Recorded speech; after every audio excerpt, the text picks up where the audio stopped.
Hey y'all, oh, give me a second. I need to adjust this camera a little bit. Okay. Okay, I think the camera's good. Wait, actually no. I want it up a little bit more. Okay, that's good. Hey y'all. What's up, Justin? Yes, late munch, but you already know why I'm late. You saw me laying in bed, twisted up. What's up, Zero? What's up, Arayas? Zero says, Sandra, you're like how Kanye said, I'll be there in 5 minutes. 5 hours later, I'll be there in 5 minutes. Yep. What's up, FH? Yeah, hey. Yeah, sorry, y'all.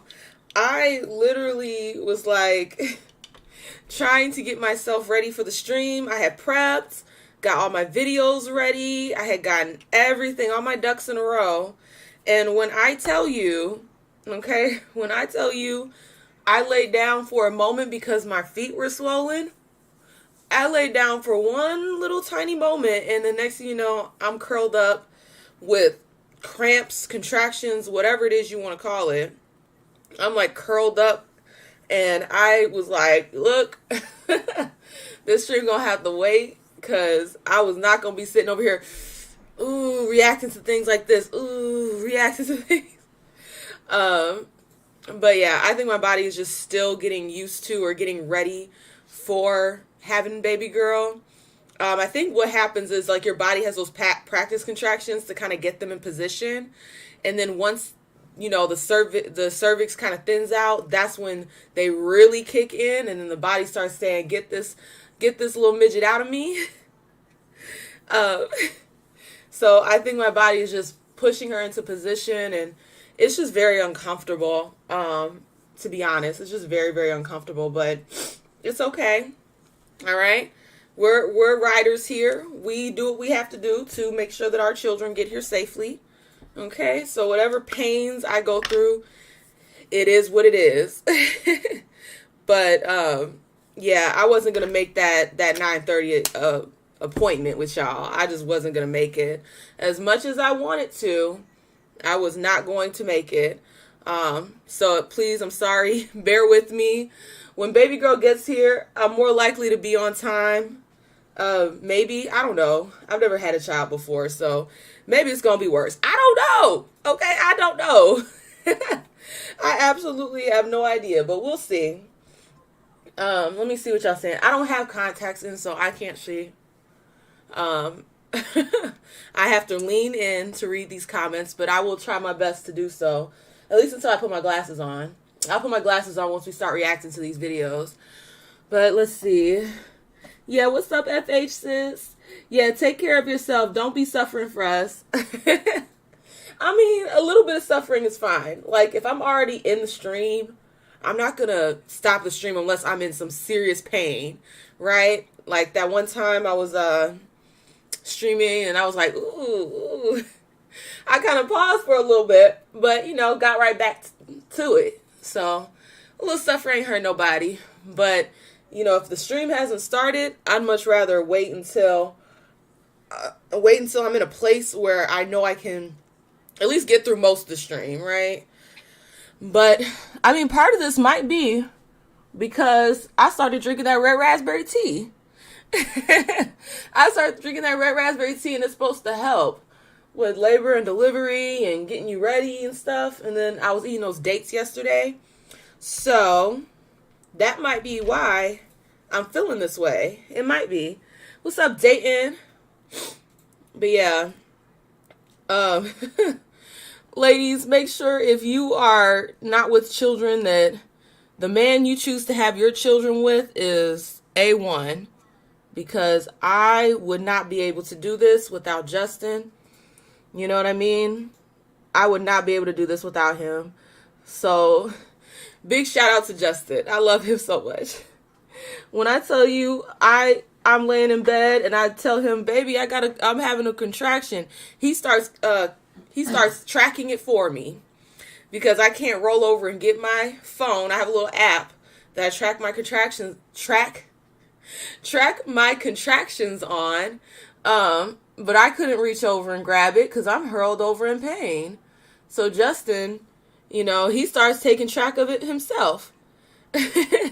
Just to make sure. And while I'm laying there, you know, before then, while I was laying there, I noticed him walk over and check on me. My man, you know, as much as he works, as much as he has so much to do, my man walked over and he checked on me. He made sure I was okay. Even while I was kind of laid over there, kind of a little bit in like a sleepy daze. I wasn't fully asleep, but I was like, you know, I was in a bit of a sleep daze, right? And he's walking over and he's checking on me. So make sure whichever man you decide to bring life into this world with, make sure he is worth a damn, because I could not, absolutely, I could not, I would not, I refuse to go through this with anybody other than Justin. Period, point blank. That man done taken so good care of me. I feel blessed. You know what I mean? Let's see. What do you mean a little suffering ain't hurt nobody? That's what suffering's job is, to hurt. Yeah. You're right. But, you know, it builds character. Okay? A little suffering builds character.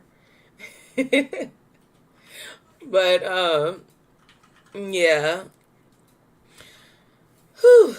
You know, I be perusing these here YouTube streets while I'm working on my own stuff. I be perusing.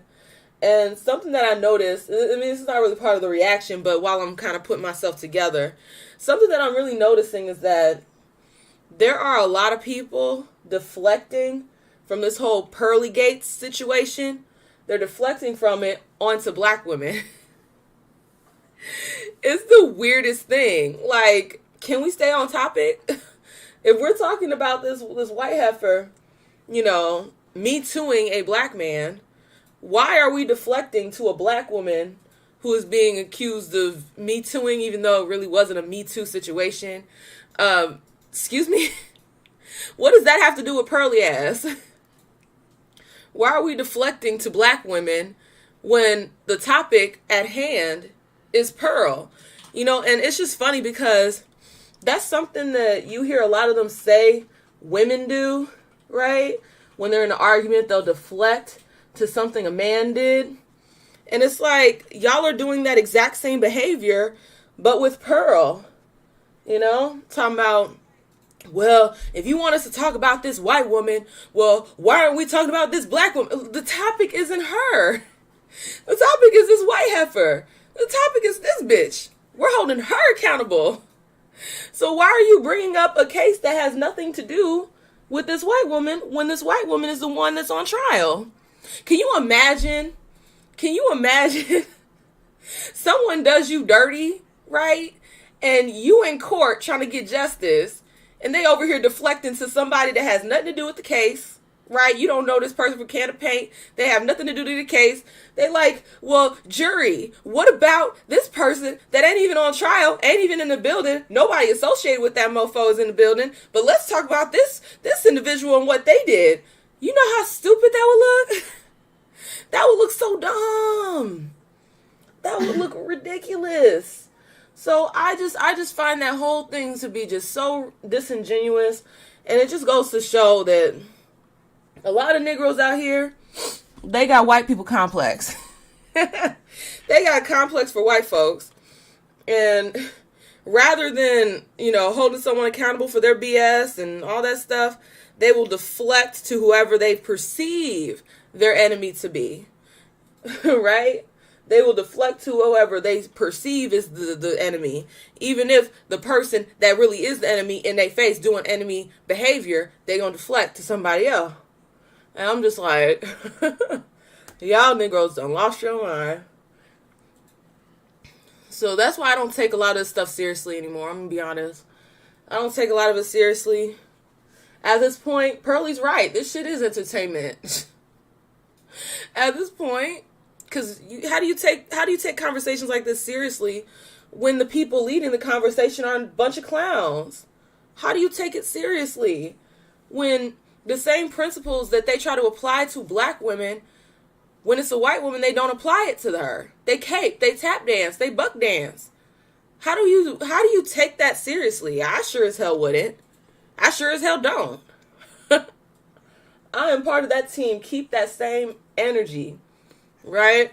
If I'm going to be talking to black women saying, hey, black women, we need to do this, we need to do that, I'm not about to uplift a white woman that goes against every single principle that I'm preaching to my people and hold her up as an example. An example of what? An example of not doing what we're saying you're supposed to be doing as women? Like, can you imagine uplifting a boss chick to put down other women for boss chick behavior? Like, can you imagine that? Like, that's so dumb. That's like uplifting an alcoholic to put down other people that are alcoholics. Like, what? Stop. Like, can you stop? And it's like, there are so many, like, married black women out there. Like, there really are. Even though, you look at the statistics, I'm sure you could find married black women online that have a stable relationship with a man. They're not out here thotting and bopping. I'm sure you can find them and have conversations with them about dating and relationships, about being in a marriage, about getting married, all these things. You could find some very capable black women to have these conversations with. But no, let's go with the 26-year-old that has no man, hasn't really been in a real relationship, who finds black issues to be an entertainment for her. Let's go ahead and uplift that shit. So, yeah, I don't really like that whole dynamic of, the conversation is this white hoe, and let's go ahead and deflect to black women because we don't want to hold this bitch accountable. Absolutely not. Put a little bit on my nose. I like that little pink on my nose. I don't know what it is. It's cute to me. I think that's that e-girl aesthetic. I don't do it as harsh. Them e-girls be having real, like, Rudolph pink on their nose. Let me see. Let's see. Zero says, shout out to Justin for holding it down. I know, right? Shout out to my man for holding it down. And then they always do that's reset function blaming black women. Yeah, that's true. The white women can't be held accountable according to them. They're clowns with wigs and everything. Yeah, it's ridiculous. It's absolutely ridiculous. Um, but, you know, those of us with our heads on straight, right?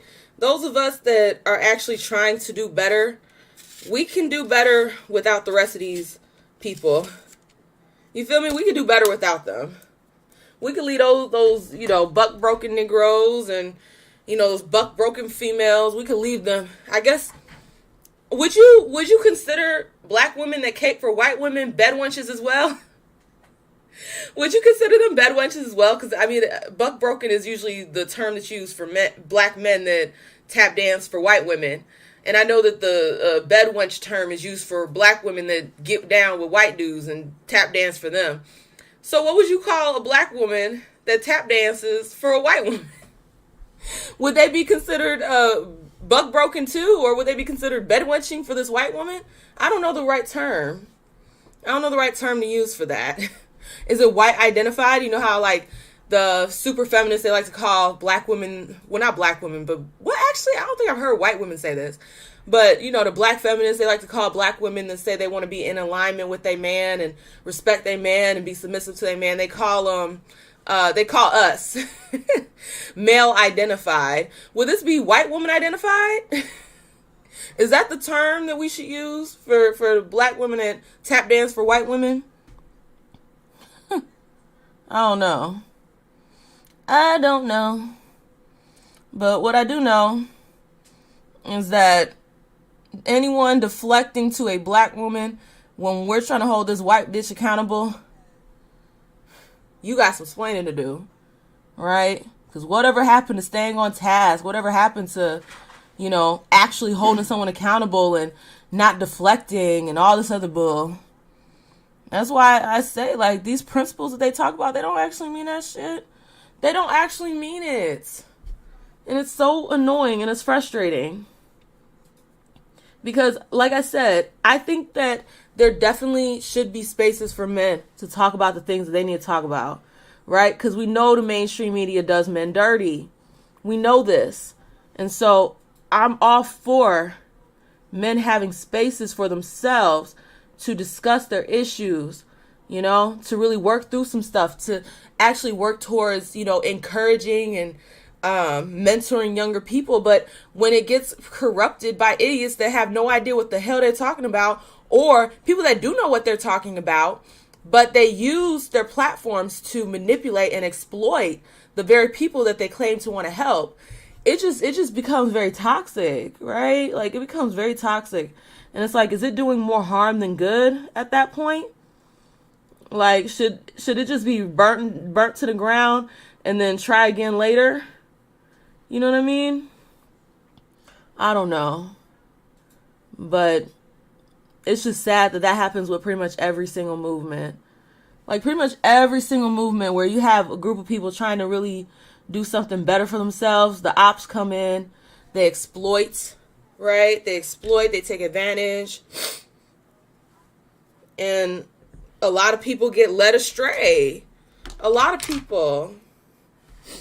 You can call them bed broken. That's a good term. I think that's a good term. They're bed broken, right? Because they can't be buck broken. They're not men, but they can definitely be bed broken.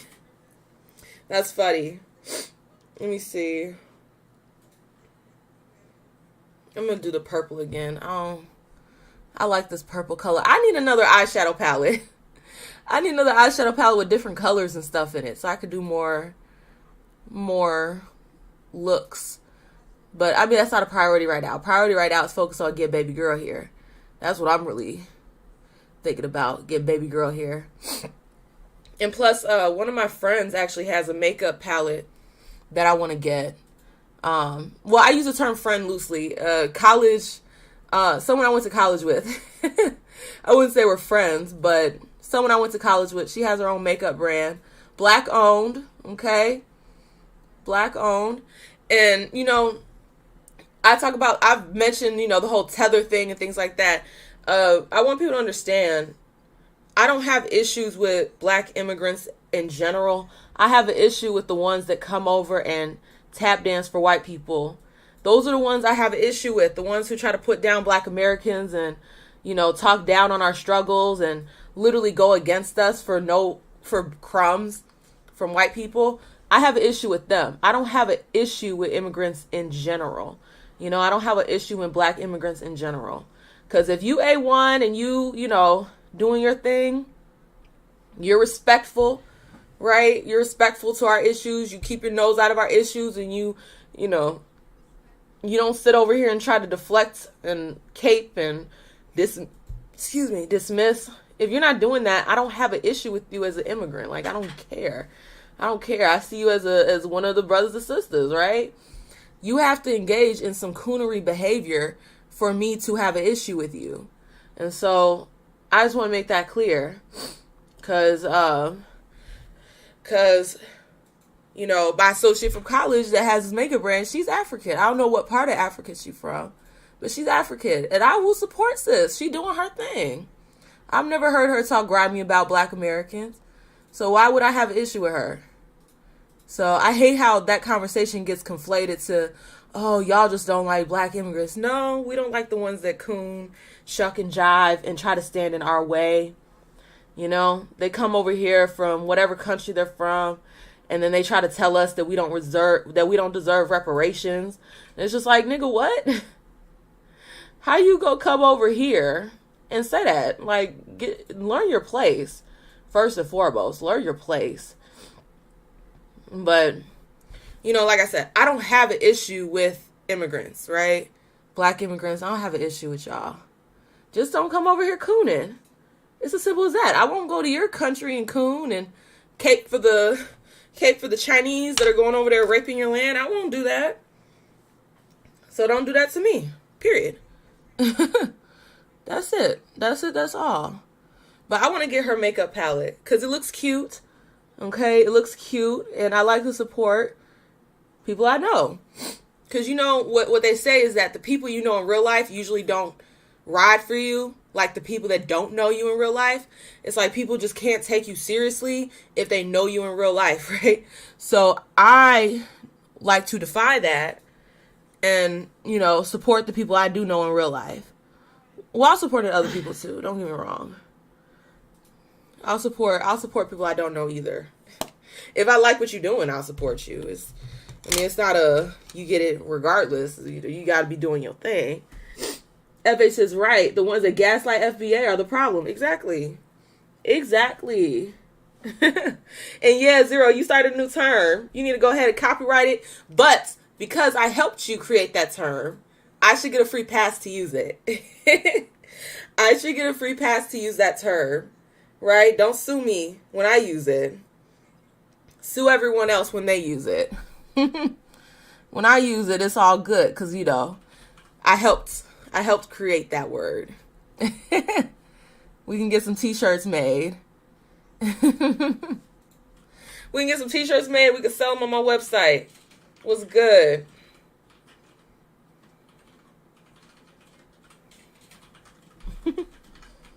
But yeah. Y'all, these videos I'm going to react to, like, I'm going to try not to let my blood pressure go up.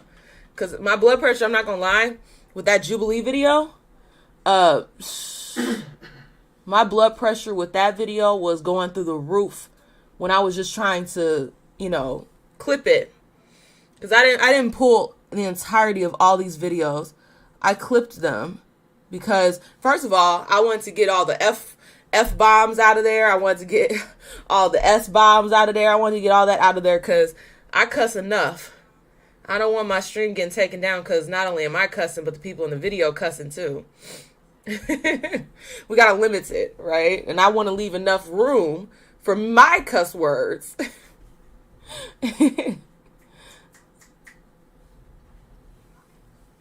Justin wants me to read something. Give me a second.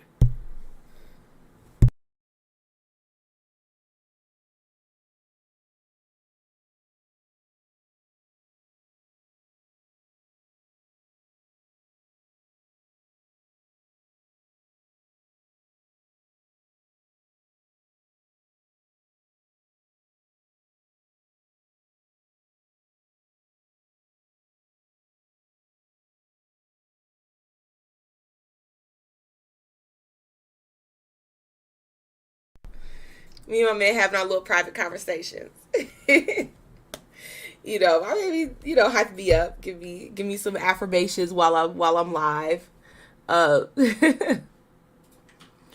yeah, these videos had me irritated. I'm not even gonna lie. I'm not even gonna lie to y'all. Some of these videos had me real pressed. But let's see. We'll get into it as soon as I'm done with my makeup. I'm almost done. I think this is gonna be my thing. Doing my makeup for the stream. Well, not before. During the stream. I think that's gonna be my thing. When I go in to talk about a topic or I go in to do something. Just starting out by putting my little makeup on. It's my little time to just kind of prep myself. I'm not gonna lie. I like putting on makeup. Like, I enjoy the process of doing it. I just don't like to leave it on. That's my thing. I just don't like to leave it on.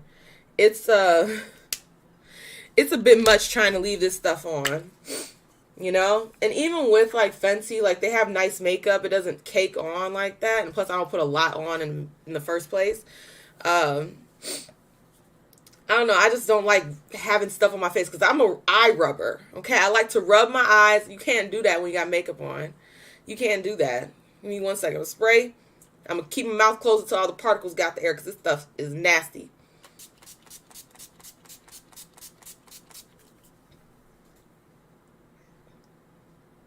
Okay. I had to get the particles out the air. They need to come up with strawberry flavored setting spray that is edible. Because you're not supposed to get this stuff in your mouth. What's up, Rizza? You said Lucas has a Becky now? I mean, we know his type. Let me see.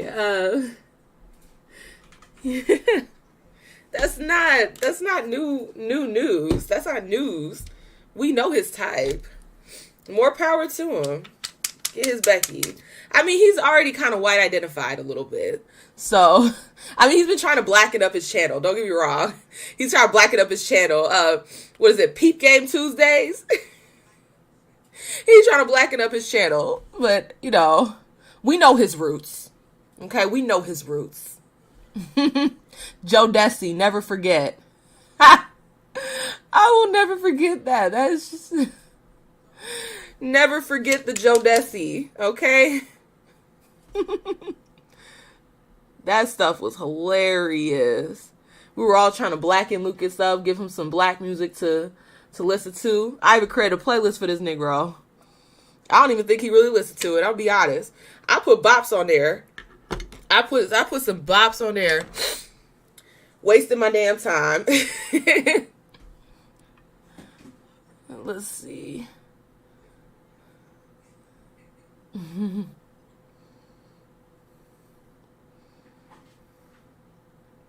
Yeah, I like putting on makeup. I'm not even gonna lie. You know, when my skin was all broke out really bad, this kind of helped my confidence. I'm not gonna lie. It kind of helped boost my confidence. Like, granted, I was learning how to do it, and I wouldn't wear it all the time because obviously if you're trying to fix your skin, the last thing you want to do is be covering it with stuff. But when my skin was all broke out and I didn't feel like myself, being able to put on a little bit of makeup and hide some of it did help boost my confidence, keep my confidence up there a little bit. And it was just a nice skill to learn because I got paid to do... Wait, no. Did she pay me or did I do it for free? I could have got paid. I did my friend's makeup while I was in China for her book release. I did her makeup. And I think she was willing to pay me. I just didn't accept it because I was like, you know, I'm not a licensed, you know, makeup artist. I'm not licensed. I'm just doing this because, you know, it's fun. So it's just a nice little skill to have. Because I think I'd be able to do most people's makeup. As long as I'm not trying to get that crazy shit, I can do it. Gotta watch out for Umar Johnson. Those Umar Johnson memes are hilarious. They are so freaking funny. I'm not even gonna lie. Okay. I got to do a check just to make sure. You don't really know how you look until you take a picture, especially if you have blindness in your face. Well, your eyes. Ooh, I look cute. Okay, I look cute. All right. We doing our thing. Let me take a few selfies. Okay, I need to take a few selfies for the gram, and then we'll get into these reactions.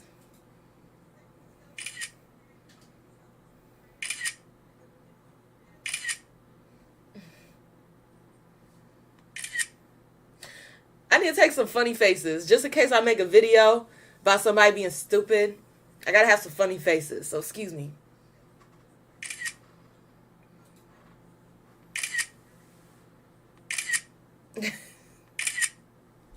Okay, let's see. Okay, I look cute. Okay.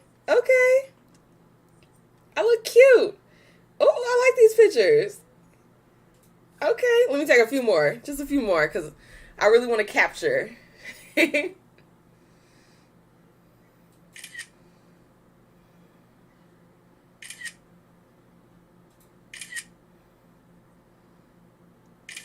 I feel cute.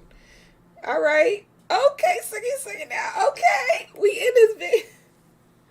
Looking cute. I am a little vain. Please excuse me. Don't get me wrong. I feel cute with makeup off. I don't want y'all to get it twisted, right? I feel cute when I don't got makeup on. I feel cute when I have makeup on. I feel cute all the time. Especially since my man always telling me I'm cute. My man always telling me how cute I am. Okay, so we're going to get into these reactions. And like I said, I'm going to try to keep my blood pressure down.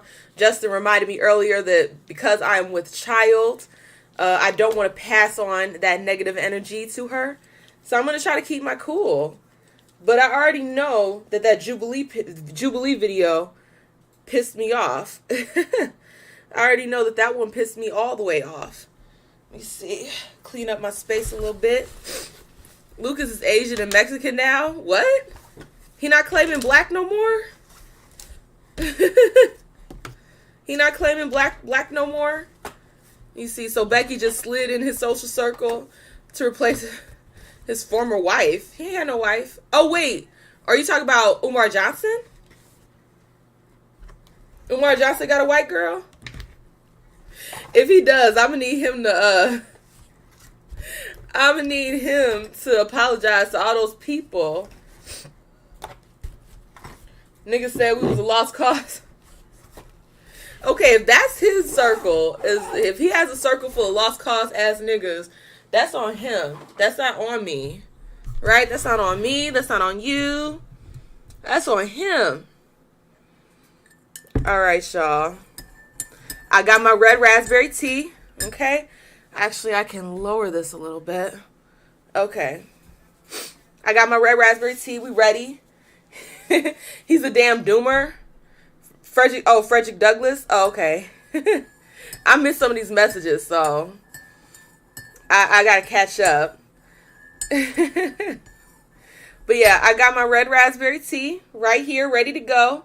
Okay? And I will tell y'all if it's some bull, right?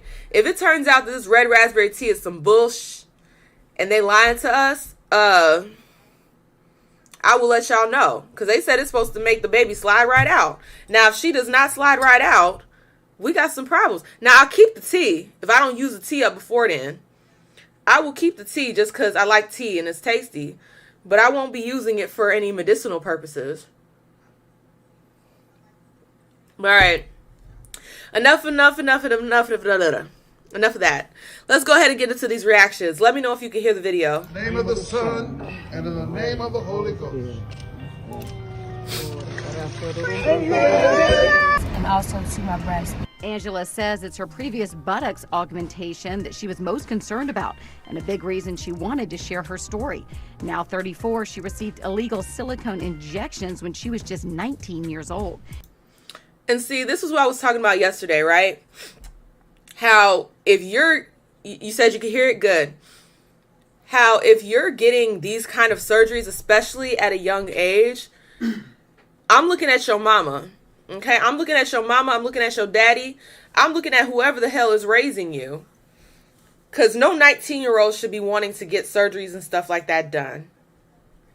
So, Blac Chyna, Angela White, that's what she wants to be called. But if I say Angela White, y'all not going to know who I'm talking about. So I have to use her stage name. This is the first video we're going to react to. Because look,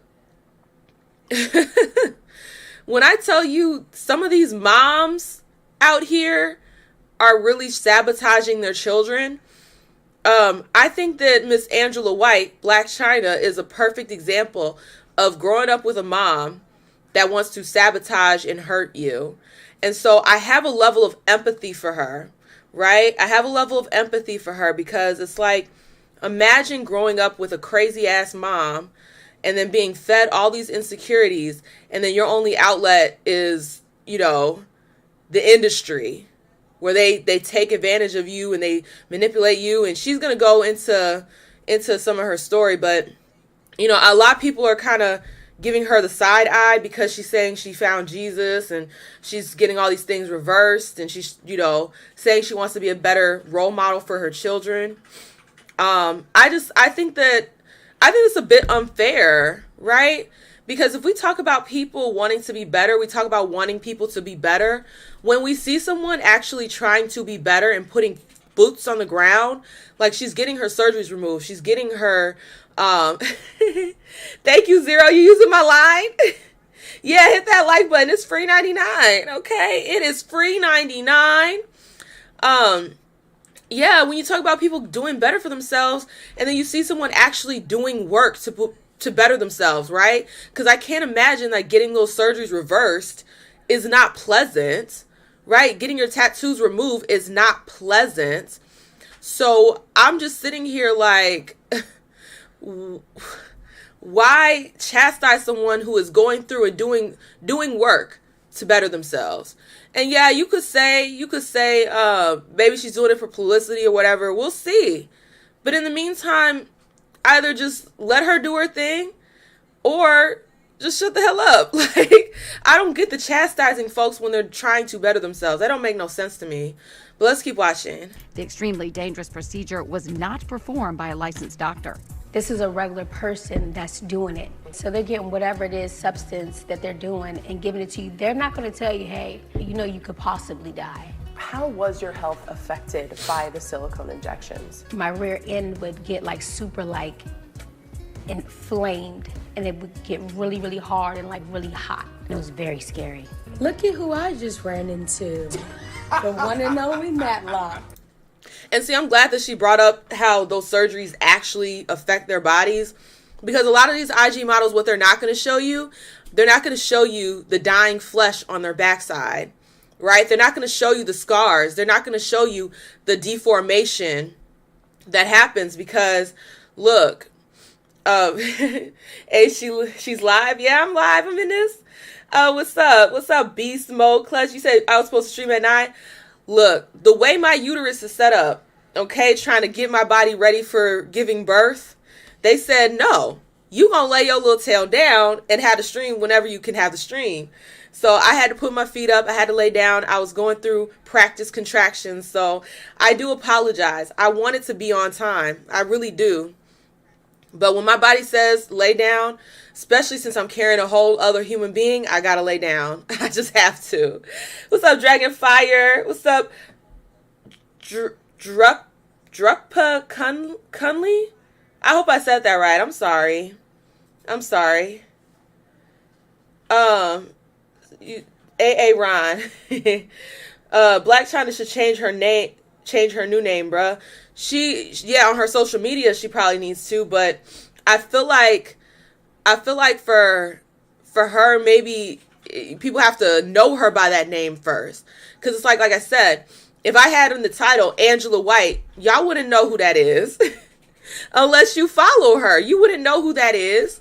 So it might be just getting reacclimated to that name and just putting it out there like, hey, you know, this is my new name. And once it gets out there, yeah, I think most people can be redeemed. If you haven't done anything to a child, I think or, you know, there's other crimes and stuff that, you know, you can't really be, in my eyes, can't be redeemed from, right? You abuse a child, you know, assault a child or things like that. I can't, no, take you out back, bruh. Take you out back. But I think, you know, if you lived your life like a 304 and things like that, I mean, you can redeem yourself to a point, right? I don't believe in that whole born again virgin thing. I don't believe in that shit. That's not true. You can't be a born again virgin. I'm sorry. Nope. You could take up celibacy, right? You could say, look, from now on, I'm going to keep it closed. But that doesn't make you a born again virgin. No. Once your virginity is gone, it's gone, honey. It's gone. You just got to take that L. You just got to take that L for the rest of your life. But that doesn't mean you have to continue to live your life like a 304. You can always better yourself and try to do better in the future. But yeah, those things be looking deformed. But what these IG models will do is they'll use filters, right? They'll use filters. They'll put on those girdles to kind of reshape their deformed butts. And they'll lie to these women and make it seem like, oh, it's so great. And Blac Chyna was doing that too, but it's good that she's at least coming out now and telling the truth about how it was affecting her health. You know, the more these women start going through these problems and actually start telling the truth about it, I think less and less women will want to actually go through with it. Because, I mean, wouldn't you want your body to be fine just like in general, right? Like, wouldn't you want your body to be right? You wouldn't want no deformed booty that you got to fix in After Effects. I don't want to have to fix my booty in After Effects. I want it to look right in person. So, you know, I'm glad that she brought that up. But let's keep watching. Beverly Hills cosmetic surgeon Dr. David Madlock spent 8 hours removing the silicone from her buttocks. He tells Access Angela's lucky she didn't suffer more serious. Did you ever look and say, okay, I've gone too far, this is too much? You were like, no such thing. When you're in it, Yeah. you don't really see it. You don't see it because you're in it. And most of the time, I want to let y'all know this, most of the time, the stuff is free. So the injections, like in the fillers in the face, is free because the people at the clinics, they just want a post so that they can get more people to come in. So it's like, I'll do your injections for free because it's going to bring me more So you are a walking traffic. billboard. Exactly. So, and the more that is free, it's like, why not go get more and more and more? Yeah. And see, that's who else needs to be held accountable for this. All these surgeons out here making all kinds of money, making all kinds of stupid money, right? Off of offering these women free this, free that. And you're literally only hurting those women. Like, you're hurting their bodies, you're hurting them, you're not helping them in any way, shape, or form. You're misleading them because, like I said, they'll go and they'll get those freebies from these surgeons, and whole time they look deformed in real life, but they put the filter on it and say, hey, go see my surgeon. They hooked me up. Hooked you up with the deformity is what they did, right? So, you know, Beast Mode says, so Blac Chyna out here regretting now. I don't know. I feel like a lot of this is done to self. I mean, yes, absolutely. There has to be a level of accountability there, right? Because she did still make decisions like this as an adult. I'm not saying that she can't be held accountable, right? For all these different things. She can definitely be held accountable. But I think the person that I would hold accountable even more is her damn mama. Because when you find women like this, oftentimes they come from homes that are all kinds of dysfunctional. And if you've heard Tokyo Toni, if you've heard her speak on her daughter, if you've heard her speak in general, that is one toxic ass female. Now, when we get to that part in this video, I want y'all to imagine if that was your mama. How would you have turned out? How would you have turned out?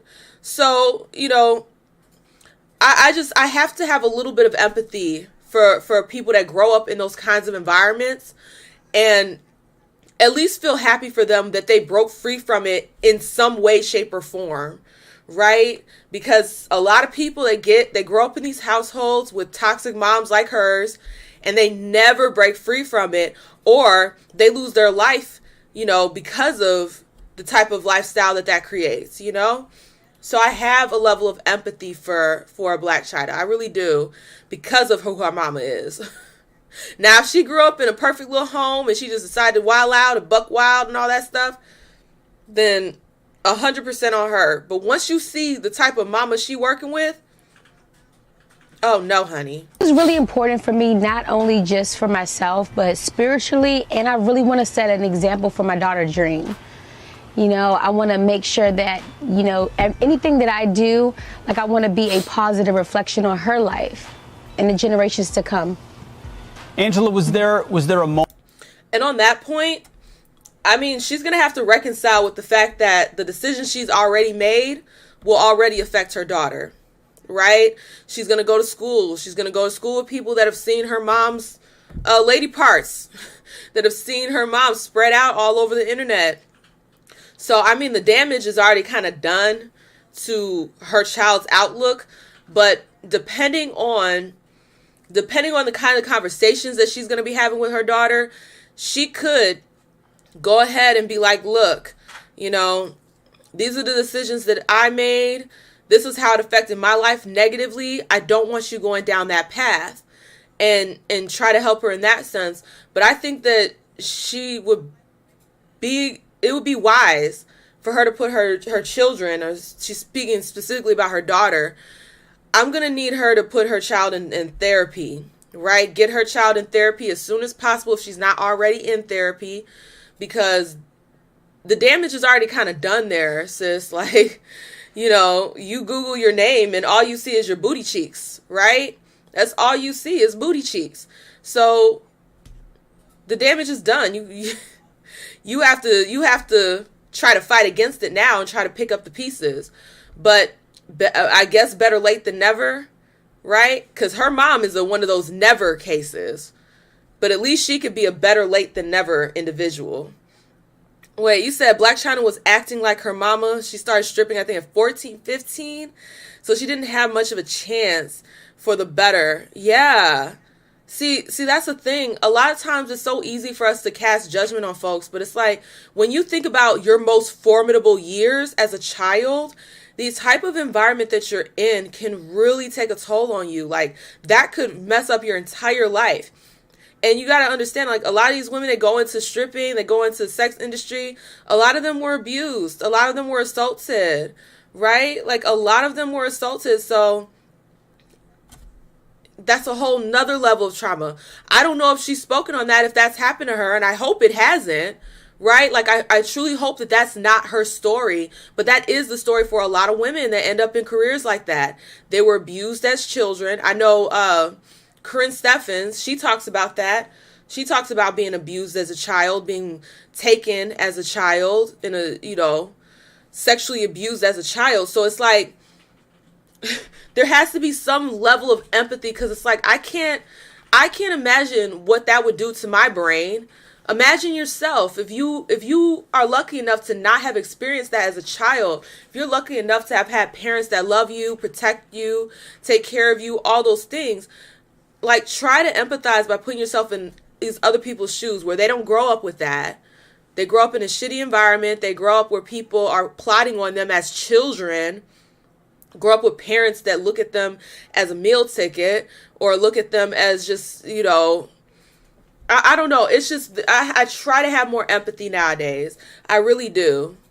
Moment in particular where you said, the things of this world are not fulfilling to me. I need a higher purpose. Yes, honestly, for me, I was like, this is too much. It's time for a change. This is not really who I am. And something just came over me, like the Holy Spirit came over me, and I was like, you know what? I need to figure out what's my purpose in life. Like, why am I here? Like, and the way that I was living, I was like, you know what? I don't like the way that I'm living. So I had to make a change so I could start walking into my own truth. And I feel like for me, that's very important. You talk about. And, I'm not a religious girl. I'll be honest. I'm not a religious girl. So, the whole religion thing doesn't really resonate with me. But, I mean, if it's a means to an end to getting your life together, I can't really knock it. I can't really knock it if that's your means to an end. setting an example for your daughter Dream, who is beautiful, but you're also setting an example for a lot of young women. I mean, OnlyFans has become so normalized, and of course you were a big star on there. So what would you say to other young women who are, as you described, debasing themselves, degrading themselves on that platform sexually? For me, I would honestly say if it's something that you're going through and you really just have to make the money, do it, but also to get out of it. Because to me, it's going to be a dead end. Anytime something is like fast money, it never ends well. That's true. That's true across the board. Look at all these MLMs, right? Look at all these MLMs. They try to get y'all to sell these skinny tea, to sell, there's all sorts of MLMs out there. Anytime you're dealing with fast money, that stuff is not a real lifelong thing, especially when it comes to these OnlyFans girls, because you're only going to be the new girl on the block for so long. And at that point, you're going to end up having to push that envelope of what you're willing to do to keep people subscribed to it. So it's disappointing. So yeah, her saying that, like, it's true. At the same time, you still push that narrative when you was doing it, right? When you were getting the money and things like that, it was no issue. I don't know if her account was on the decline. I don't know those numbers, right? Like, I don't know those numbers, but what she said is still true. You know, that's not a lifelong career that you can really keep up like that, especially like an OnlyFans thing. The whole allure of that is, you know, girls that you wouldn't think, the girl next door doing kinky stuff online. So that allure is only going to last for so long. Let me see. He said beauty doesn't last forever. Yeah, I mean, it doesn't. I mean, you could take care of yourself. You could look good for your age, but it's not the same. It's not the same. You can't really compete with the little young thing on the block. You just can't do it. And so it's not really a good business decision, because think about it like this. You get into an OnlyFans, right? You're young. You don't have a marriage, right? You're not in a relationship like that. Who's going to really take you seriously after that? Not too many men worth a damn are going to take you seriously like that. So you done messed up your possibility of having a committed relationship, building a family, building a legacy. And like I said earlier, your children are gonna grow up with people knowing about that. Right? How many kids, you know, you hear talk about, like, go to school and they're getting made fun of because they mama on OnlyFans. It's not worth it. It's not worth it at all. And it's like, you never want to chase money. You always want to attract money. And like, the reason why I even started the OnlyFans, because I was dealing with so many lawsuits, so many this, so many that, and I was scared to lose everything. So I kind of went to something which I knew wasn't right, but I just wanted to use it at that time just to get through it. And honestly, like, when I got baptized, I knew, like, God told me, like, you do not need to be doing this. Like, this is not why I put you here to be doing, to degrade yourself, because our bodies is a temple. So yeah, it's not worth it to degrade yourself. It's really not. It's not worth it. But like I said, it's a little too late, sis. At least a little too late for that part. Like I said, if your daughter's not in therapy, if your children are not in therapy, get them in therapy, because they're going to need it. a lot of people have been asking. Oh, by the way, I love me some Lovely Tea, okay? I love me some Lovely Tea. I've been watching her since she had that video about that dude with the big hair, the big real natural hair, and he had that little girl with him that had the long hair, and they were taking these, like, really epic looking pictures. And Lovely T busted that thing right open. And this dude was bald. He ain't had no hair. Those were all wigs. I remember she showed this one clip of him moving around. You just see the wig just sliding all across his shiny bald head. I've been rocking with Lovely T since she had that video. That thing was so funny to me. But yeah, I got this clip from Lovely T. I mean, you see her logo. I wasn't going to take the logo out. But she curated these clips, and I just reduced them down even more. But love me some Lovely T. Let me see. So it kind of makes you think, how many strip clubs have underage teenagers? Yeah. Yeah. You said you started watching her after the bus driver uppercut video. Yeah, I love me some Lovely T. They really plotting on Lovely T. Like, let's be honest. She should be way over 1 million by now. let's just be honest, she's been at like 970,000 subs for like 2-3 years now. Ain't no way, boy. The way she puts out content, the quality of the content she has, there's no way she shouldn't be over 1 million by now. I mean, Impressive is another channel that's similar to Lovely T, where she talks about celebrity stuff, and she's well over 1 million. You know, she doesn't go into the hardcore topics the way that Lovely T does, and that's probably why. But Lovely T should be way over 1 million by now. Her content is definitely worthy of it. She's been putting in the work for a very long time. But yeah, shout out to Lovely T. Love her. What does her mom feel about this? Because I believe a few months ago, her mother was like really upset and crying. I remember there was a video that went viral on the Shade Room of her mother crying and upset by how Chyna was dressed, you know, during the Grammy Awards. I swear to God, she would sacrifice me for more. What is she doing at the Grammys? For what? You ain't dead. I can't complete nothing with a weak ass nigga. Imagine your mama online talking about you like that. Imagine your own mother online talking about you like that. And see, this is only recent videos. She's done videos in the past talking dirty and grimy about her own daughter. It's so gross. So can you imagine what type of BS she was telling her daughter as a child? Can you imagine? Especially like as a child, you're more vulnerable. You can't really speak up for yourself. You're defenseless in many ways. What do you think she was saying to her daughter while she was growing up? Imagine if this is your mama. And then a few weeks ago, she went viral again, crying about Blac Chyna removing her Baphomet tattoo. She's listening to me. She's been listening. Oh, God, it just shook me. Lord, it shook my soul. Y'all see that? Oh, my God. I'm not even crying. It just made my... Oh.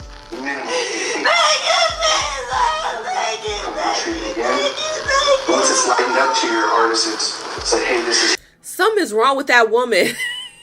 She crazy as hell. I'm sorry, this female is crazy as hell. You heard, oh my God. Can you imagine that's your mama? Your attention-seeking ass mama? That heifer is crazy. Oh my God. So I had assumed that Tony was on board with her and was really supporting her.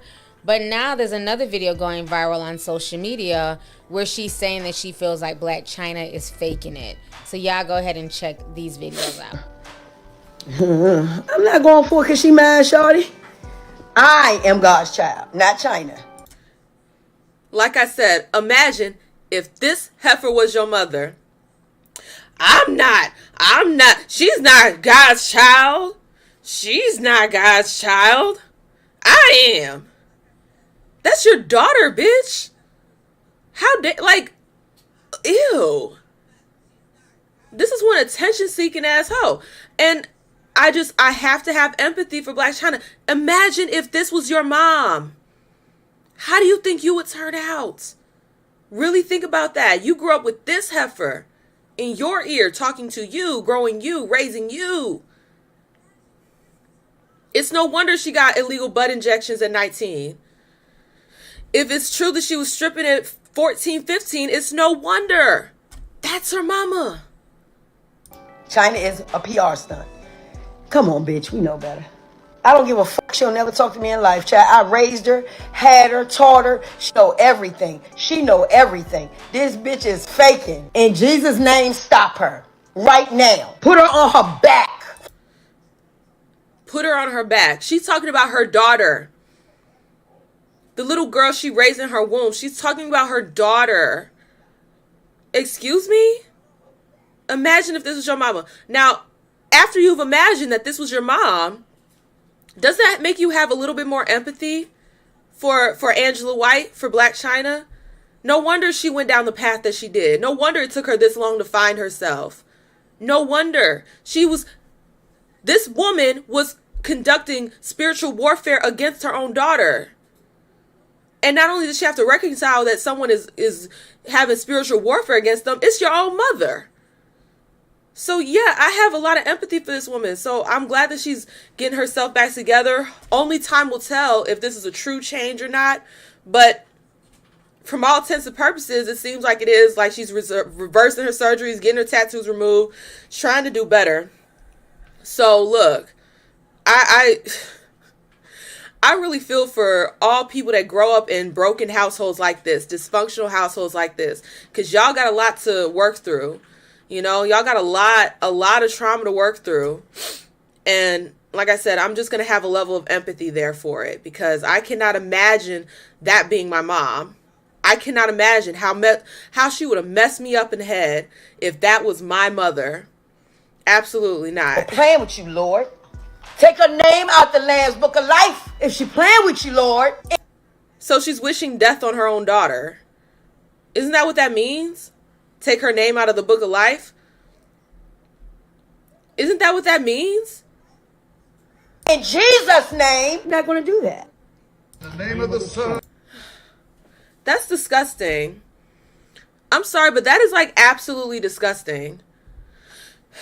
You know, I really, like I said, I really do feel for these people out here that have mamas like that. Because I'll be damned. I will be damned if that is my mama. I'm so grateful. This makes me want to call my mama up and tell her I love her. Right? You know, my mom wasn't perfect. Don't get me wrong. My mother was not perfect, but she sure as hell was not plotting against me. You know, my mom, all her actions were genuinely done because she wanted best for me. So even with the things that, you know, I have to talk to my mom about recovering, healing from, and things like that. I'm so grateful for my mama. I wouldn't trade her for anything. Absolutely not. I would not trade her for anything, because I'll be damned if that was my mother. I will be absolutely damned. But, you know, good luck to Blac Chyna, Angela White. Okay, I wish her the best. I wish her children the best. Because the thing is, when you truly want problems to be solved, you're not praying for the downfall of others, right? You're wanting things to be better for them. So I do hope that she's able to fix things and create an environment for her daughter to not make those same mistakes. That's what I hope for her children. I don't know how many children she has, but that's what I hope for her and her children, is that they break that cycle that her twisted ass mama had them in. I really, really hope so. So we're gonna pray for her uprise, right? When we see people putting in the work to do better, we're going to hope for them to continue to do better. But the next clip I want to react to, and now I wanted to at this person because I'm using their clip, but when I went back to find the person so I could at them, I couldn't find their video. It's been buried for some reason. So if anyone recognizes this voice, let me know, because I like to give credit where credit's due. But this has to do with the whole not Angela. Their names are so similar. It's just one letter missing. Angel Reese in this Caitlin Clark situation. Everybody's going crazy over the Angel Reese and Caitlin Clark situation. She's led LSU all the way to the national championship, and she won. But there's an uproar going on now, because at the end of the game, she did the John Cena face thing, and Caitlin Clark's the star player at Iowa.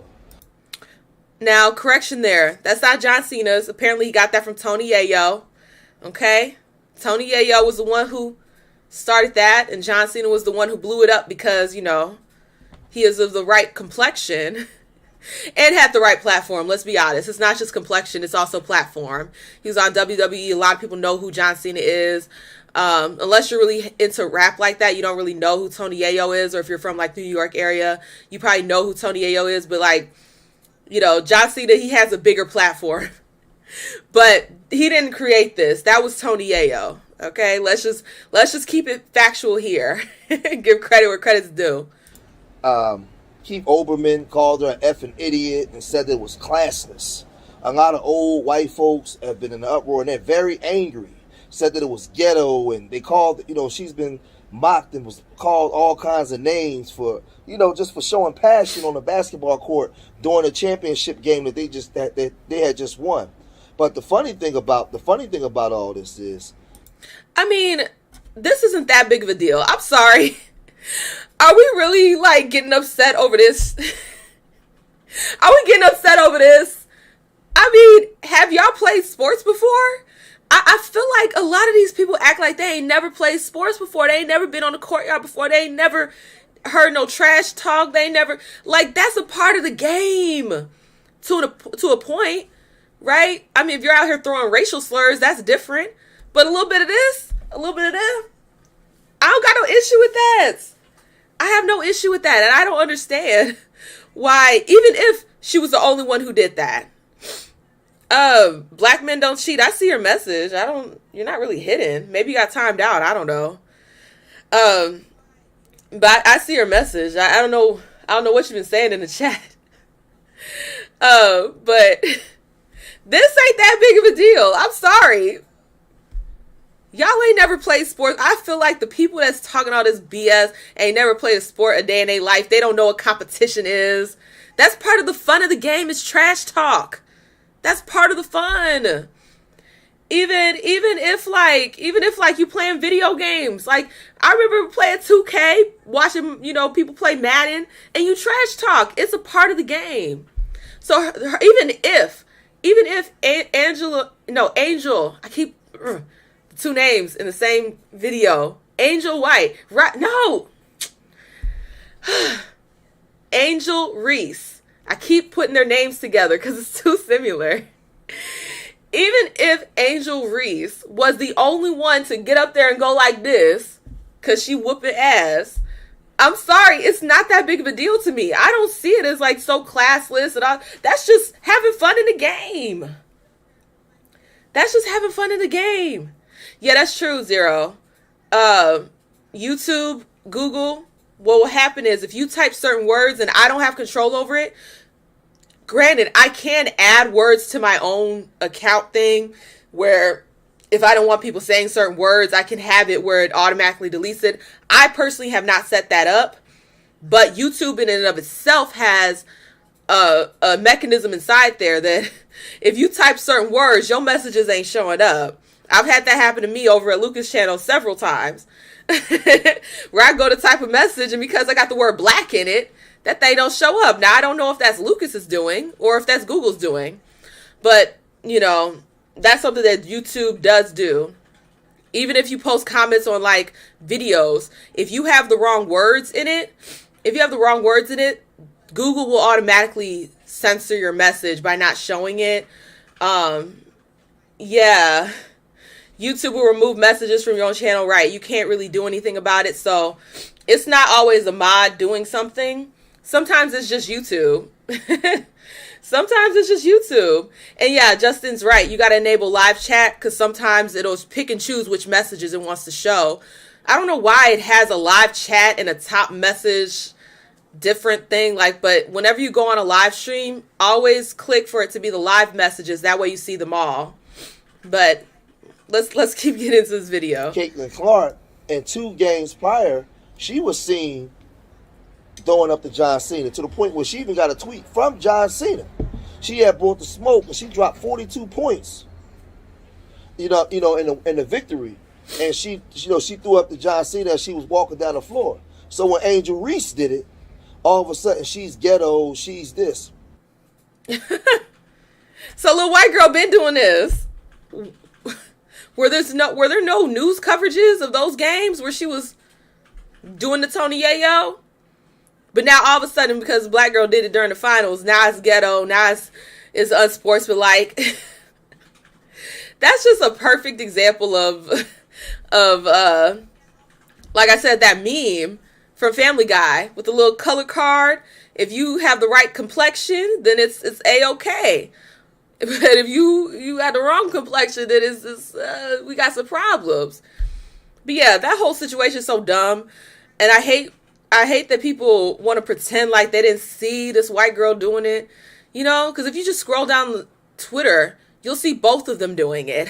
To be honest, when I saw the story, the first time I saw it, it was a little white girl doing this. Caitlyn. I saw her doing it first before I ever saw Angel doing it.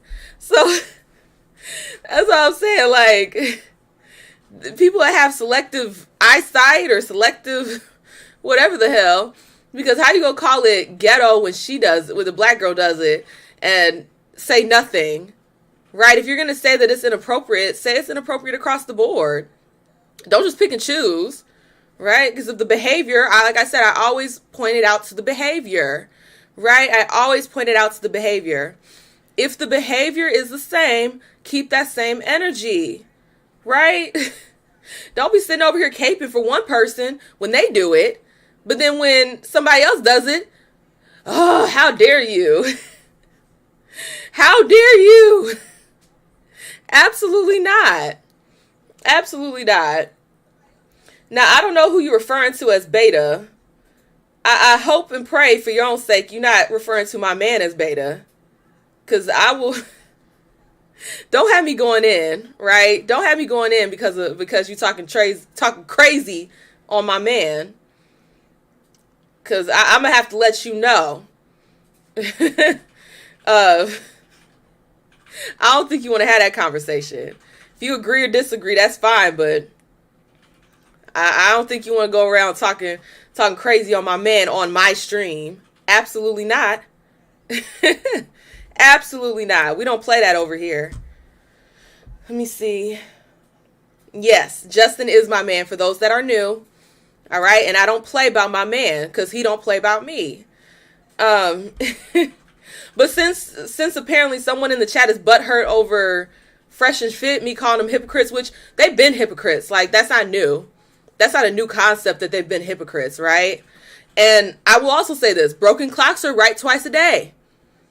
A broken clock is right twice a day. So they may have said things that I have agreed with, right? How the concept of a man telling you to leave if you're over his house, like, oh yeah, tell you to leave. Okay. So you are talking about my man. First of all, let me put things into perspective for you. Not only is my man, wait, Justin, can I can I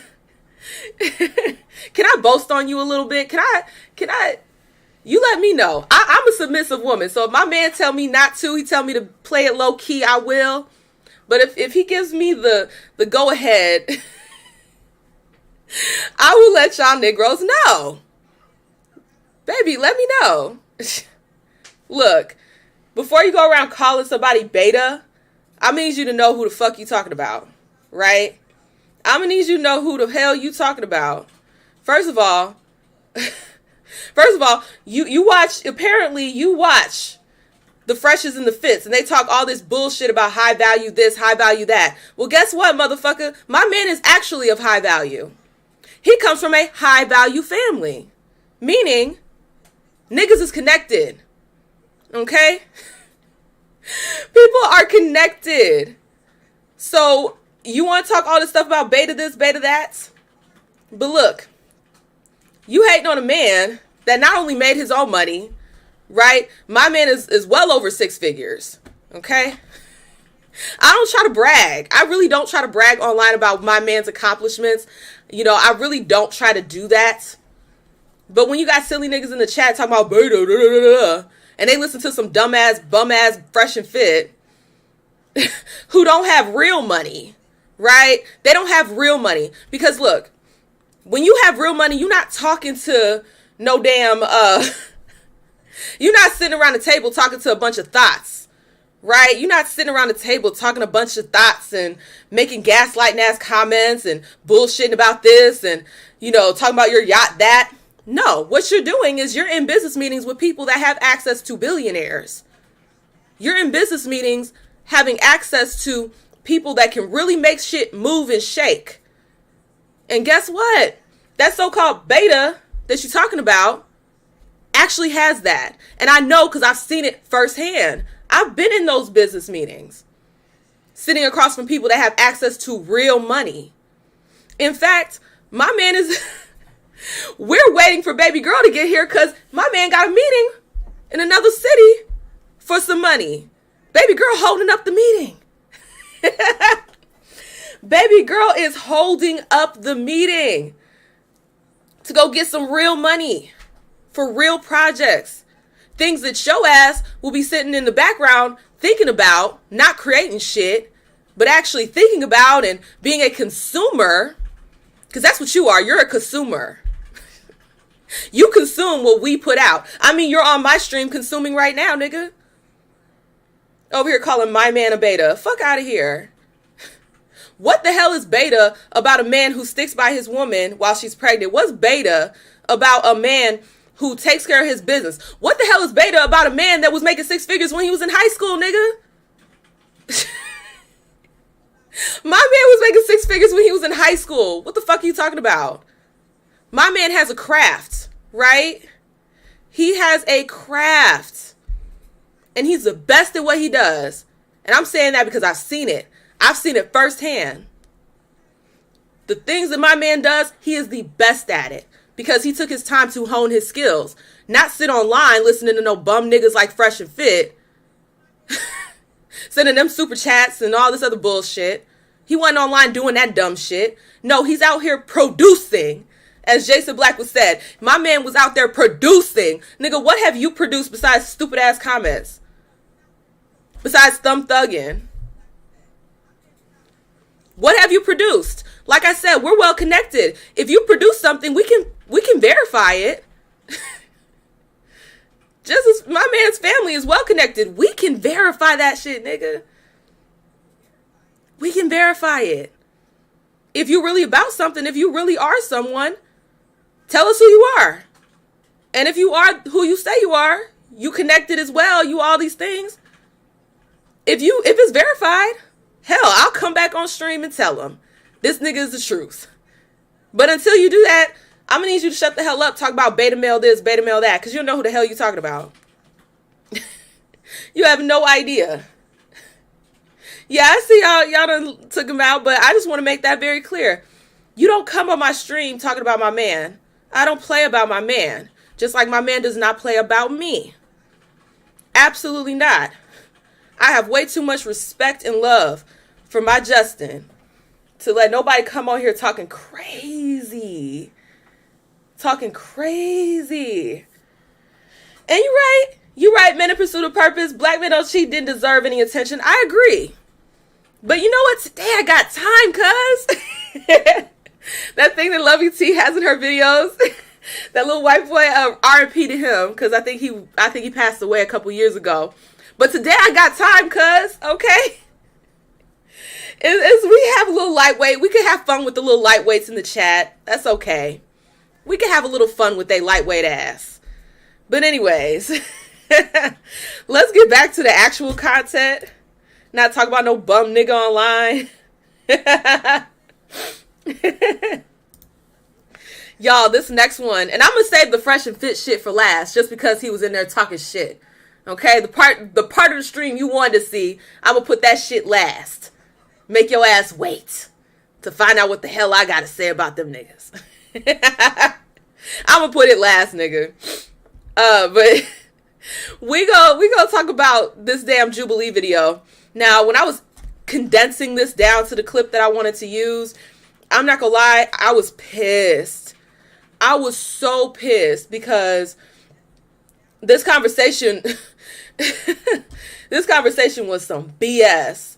It was some absolute BS. And what's crazy is that my takes on this topic, I would be the one considered a transphobe. Even though I have a lot more empathy for the people that actually go through this. But let's get into it. Gender-related treatment should be banned for minors. Before they talk, absolutely. Absolutely. Put them in therapy. Be supportive, you know? Be supportive. Put them in therapy. All those things. I'm not saying that people can't have gender dysphoria, that children cannot have gender dysphoria. That is a mental health issue, a mental health disorder, even though they declassified it as a mental health disorder, but it has all the trappings of a freaking mental health disorder. Hey, I don't feel right in my body. I want to be something else. That's a mental health disorder. And it obviously causes them a lot of anxiety, or else they wouldn't be saying, oh, do you want a trans child or a dead child? They wouldn't be saying that if it didn't cause so much stress on their psyche. So yes, it is a mental health disorder. Whether or not they want to classify it as such is beyond me. But no, gender-related treatment should not be given to minors if it is outside of the grounds of just therapy, you know, therapeutic treatments. Medical transition is no place for a child.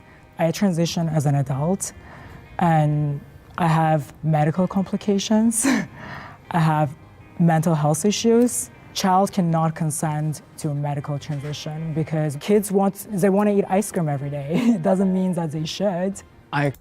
Right. Children don't know. Children don't know. So why are we expecting them to make life-changing decisions, especially in regards to like surgeries and things like that, or hormones or puberty blockers or any of that stuff? Children cannot consent to that. They're not developed enough. They don't know enough of the world. They don't know enough of themselves. So absolutely not.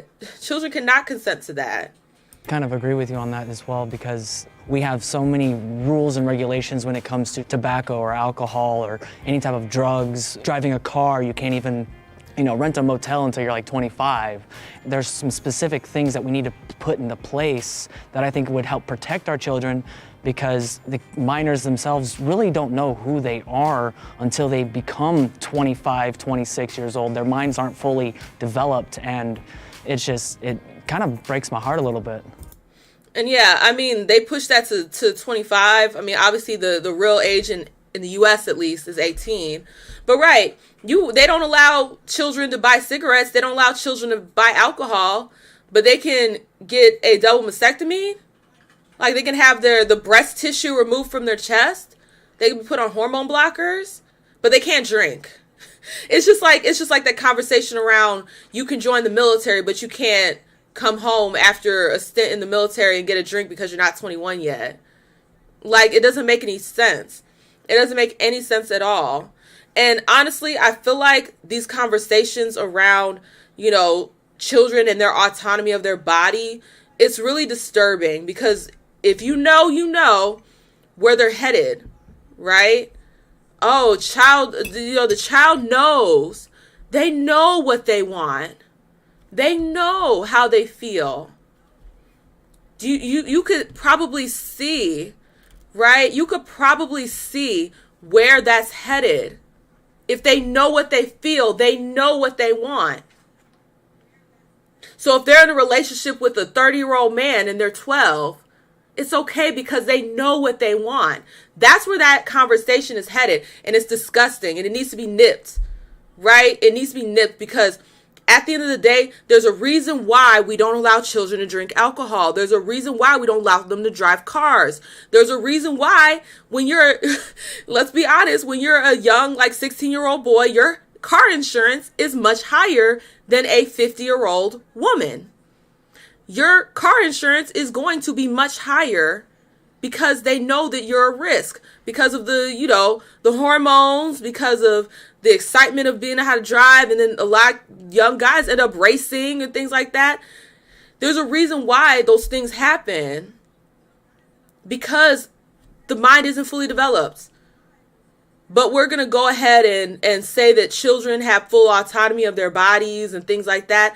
That whole conversation is a slippery slope. I hate using that term, but that one I think fits for this conversation. There's a reason why children need adults to make decisions for them in this regard. Now, little things, right? Little things children could definitely have autonomy about, right? What outfit you want to wear today? Out of the closet of clothes that I purchased for you, which one of these little shirts you want to wear? That's fine. You could choose that. What instrument do you want to pick up in band? You could choose that too. You can choose the instrument of your choice. You want to do the piano, you want to do the violin, you want to do the guitar. You can make that choice. What sport you want to play. Once you're in high school, you get to choose your classes. What kind of classes you want to take. That's fine. But once you're talking about, hormones and surgeries, elective surgeries, because I also hate that they try to phrase these surgeries as life-threatening. There is nothing life-threatening about your body growing as its normal way. That's not a life-threatening thing. You cannot compare wanting to have your breast tissue removed at age 13, because there's nothing wrong with the tissue in your chest. There's nothing wrong with those tissues. You cannot compare that to someone who is also 13, 14 years old, who has cancer and needs to have a tumor removed. That is not the same thing. One is actually going to hurt you, kill you in the long run. The other, you might have some mental health going on, but that's where therapy kicks in. That's where a loving environment kicks in. not surgery. It's not life-threatening, like it's not life-saving surgery. Life-saving surgery is removing tumors, right? Life-saving surgeries is replacing organs that are necessary for survival. That's an elective surgery that you're trying to have children make the decision to get. So I did transition as a minor. You know, I was a teenager who had a lot of mental health issues and had been sexually exploited and hated my body. And it ended with me kind of finding spaces where that was twisted into, no, you're just a boy in the wrong body. And see, that's so disturbing to me, y'all. Oh, thank you. Thank you, Blac in the Kraken. That's a funny name. You said I go hard? I try to. I try to keep it real over here, okay? I really try to keep it real. I really do. But see, this is someone that transitioned as a child, a little girl being told that they're a boy because they're having these issues. And now her voice will never be the same, right? She's never going to have the same voice that she should have. If she wants breasts, she's going to have to get freaking implants, and those are dangerous. Shout out to Blac Chyna. Those are dangerous. So it's like, this person as a child should not have been allowed to go through all of that. Absolutely not. It should not have been allowed to go through that. Thank you, Jessica, for gifting out the membership. I need to create some members only content. That's what I really need to do. But, you know, I'm already trying to keep up with the 3 videos that I'm doing. I do 2 videos on YouTube, and then I have a video that's on my website, sandrafaye.com. Okay, if you want to check out my website, I have blogs there. I also have exclusive videos that I've started to post there. All sorts of things. And it's linked to all my other social media accounts. So I'm trying to keep up with that. After baby girl is here and I kind of settle into that, I'm going to really, really go hard on creating some members only content as well. It's just I got a lot on my plate right now. And plus, we're on watch. Like I said, we're on watch for baby girl. She could come at any time. I could go into labor right now. I could go into labor right now. We'd have to cut this stream off and head to the hospital. But I am going to be working towards some really good members only content, some good stuff. Okay, some good stuff exclusive to the folks that want to support your girl even more. But thank you, Jessica, for gifting out the memberships. I do appreciate that. it ended with me having my first ever medical intervention, being a double mastectomy at 16, before any hormones, before anything else. And because of... So before this person had hormones or anything like that, they removed the breast tissue from her chest. You do realize that, and this is under the premise that her other reproductive organs still work. She's never, if she decides to have a baby, if she's able to, she's not going to be able to breastfeed her own child because the breast tissue has been removed from her chest at 16. When I was 16, I didn't even want kids. I mean, you see me now, I'm excited for my daughter. I want to have a lot of children. That's why me and Justin had to start early. We couldn't waste no time. We got a whole laundry list of children. We trying to have a whole basketball team. And I didn't feel this way when I was 16. So imagine making a decision at 16 and then moving on in life, and then you decide you do want something as an adult when you're fully developed, and now you can't do that.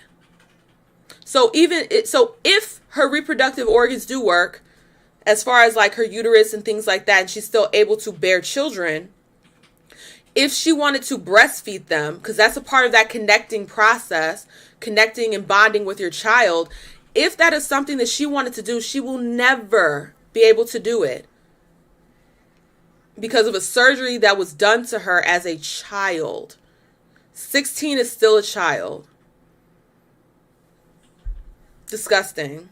Transitioning at such a young age, in the past 6 months, I have watched my body fall apart and waste away in front of me. You know, I have constant joint pain. I've watched my muscle mass waste away. I've watched my vocal cords hurt. I don't know if I'll ever be able to carry a child. The evidence we have suggests that the best way to figure out if gender dysphoria persists into adulthood is to let them grow up. Because a lot of these kids will grow out of it, and many of them will just grow up and end up being gay or gender nonconforming. Yep. Right. Let the children grow up, right? What's up, Chantel the Simp? Thank you. Thank you, sis. But let children grow up and figure themselves out. Like, think about yourself. How many phases did you go through as a child? I went through so many phases as a child that I don't look anything like, I'm not like that now as an adult. Right? Like, I'm not like that as an adult. I had my little emo phase. I mean, I couldn't dress that way because my black ass mama wasn't going to buy no damn emo clothes. We too black for that. My black mama wasn't going to buy no damn emo clothes. So I wasn't going to be walking around with emo, but, you know, I had a little eyeliner. I could do the eyeliner and I could listen to the music. That's what I could do. I'm not like that now. I don't have no emo in me now. I had my tomboy phase, right? Where I wanted to hang out with the boys and play with the boys and race with the boys and, you know, try to compete with the boys and stuff. I had that tomboy phase. And I mean, I still got a little remnants of it. Every now and like some of my outfits are little remnants of it. But I'm a girly girl. As you can see, I'm a girly girl, okay? I like being a girly girl. I'm a girl's girl, okay? I love it. I'm not a tom woman. Right? I'm not no tom woman. But it's like you go through phases in life. Especially at those young ages. You really go through some serious phases like that. And to lock a child down into one of those phases as with surgery or hormones or any of those things is just, it's irresponsible on all levels. Completely irresponsible. I mean, if we're going to be honest, every major medical organization supports gender affirming care for trans youth. I don't like this heifer. I don't like him. I do not like him. He be on his platform talking about, you know, gender reassignment for kids and supporting it. If you support children mutilating their bodies and mutilating themselves from the inside out, I can't rock with you. You're a predator in your own right. And I feel like a lot of them, right? I feel like a lot of them are suffering from the same thing that Blac Chyna was talking about, right? Where you get yourself so caught up in having these surgeries and you don't tell the truth about what it's actually doing to you. You don't tell the truth. So this person, even if this Samantha individual has a lot of the same issues that the young lady next to her has, she's not going to tell you that. She's not going to tell you that. The same way those girls that get BBLs and they have the deformed booties are not going to show you that. They're going to put a girdle on and take pictures and put the filter on it so that you think that everything is perfectly fine. I find that a lot of times people do not want to admit that they're wrong. Once they pigeonhole themselves into a certain category, they do not want to admit that there are problems with the decisions that they made. And on top of this person has a mental health issue. So that makes it even worse, even more difficult. So, yeah, I'm just saying, I don't like this heifer. I'm sorry. Anyone that pushes this shit on children, I do not like you. I can't rock with you. Children can get therapy by all means. Hell, even if you want your child to just dress the gender that they want, that's fine. Clothes can be taken off and changed for other clothes, right? If I grow up wearing emo clothes, when I become an adult, I can always switch up and put on some cute little posh outfits. It's not something that has been changed permanently. Clothes can be changed. Haircuts can be changed, right? Putting on makeup, that's something you can always take off. But surgeries and hormones and all that other stuff, you can't change that fully. Cause like you see, this woman next to her, her voice will never be the same. She's always gonna have that deeper kind of androgynous kind of voice. Unless they have surgery to fix that, but then that's another surgery you have to get. Absolutely. Safe and it's life-saving. What's up, King And there are Me? numerous studies that back that up. The study that backs it up for puberty blockers is the Dutch protocol, and the same scientists. I have 10 studies that I can bring to you The right same now. scientists that brought that up have since rolled. I hate that interrupting shit. This person's obviously talking and explaining the study that, one of the studies that you're trying to bring up. Oh, the studies say this. Well, let me bring up an exact study. Oh, well, I could find 10 other studies that, shut the hell up, bitch. Shut up. She not done talking. Know your place. She not done talking. It back and said it was never supposed to be applied the way it has. The American medical industry, we all know, is money hungry and has gone off the rails. I do agree that there are definitely some doctors out there that may be taking advantage of trans people, and I'm sorry that you went through this. Truly, I really am sorry, but trans kids are valid, and it's not a How is that the argument? When did... See, the deflection is real. Trans kids are valid. What does that have to do with the damn conversation about these surgeries and shit? Nothing. This person is literally talking about how, you know, people are being taken advantage of by the freaking medical industry. Trans kids are valid. What does that have to do with anything in the conversation? I don't think most people are denying that kids can have a dysphoria. It's literally a mental health crisis. You know, people can have schizophrenia. People can have body dysmorphic disorder. People can have all kinds of mental health crises, but that doesn't mean that we just go ahead and just start doling out surgeries. I wonder if this Samantha person would keep that same energy for someone who has, I forget the name of the disorder, but there's a disorder out there where someone with an able body, right, has a perfect able body, but they feel like they should be disabled in some way. Body integrity disorder, I think that's what it's called. Are you going to say that same thing? People with body integrity disorder, they're valid. So yes, we should amputate their leg because they feel like their leg shouldn't be there. Yes, we should blind them because they feel like they should be blind. Are you going to keep that same energy, ho? Probably not. Probably not. Dayton says, but wait, she was a trans kid. Her experience about saying her choice was wrong is valid though, right? Exactly. These same people that like to say, well, this is valid. Trans kids are valid. This is valid. I'm valid.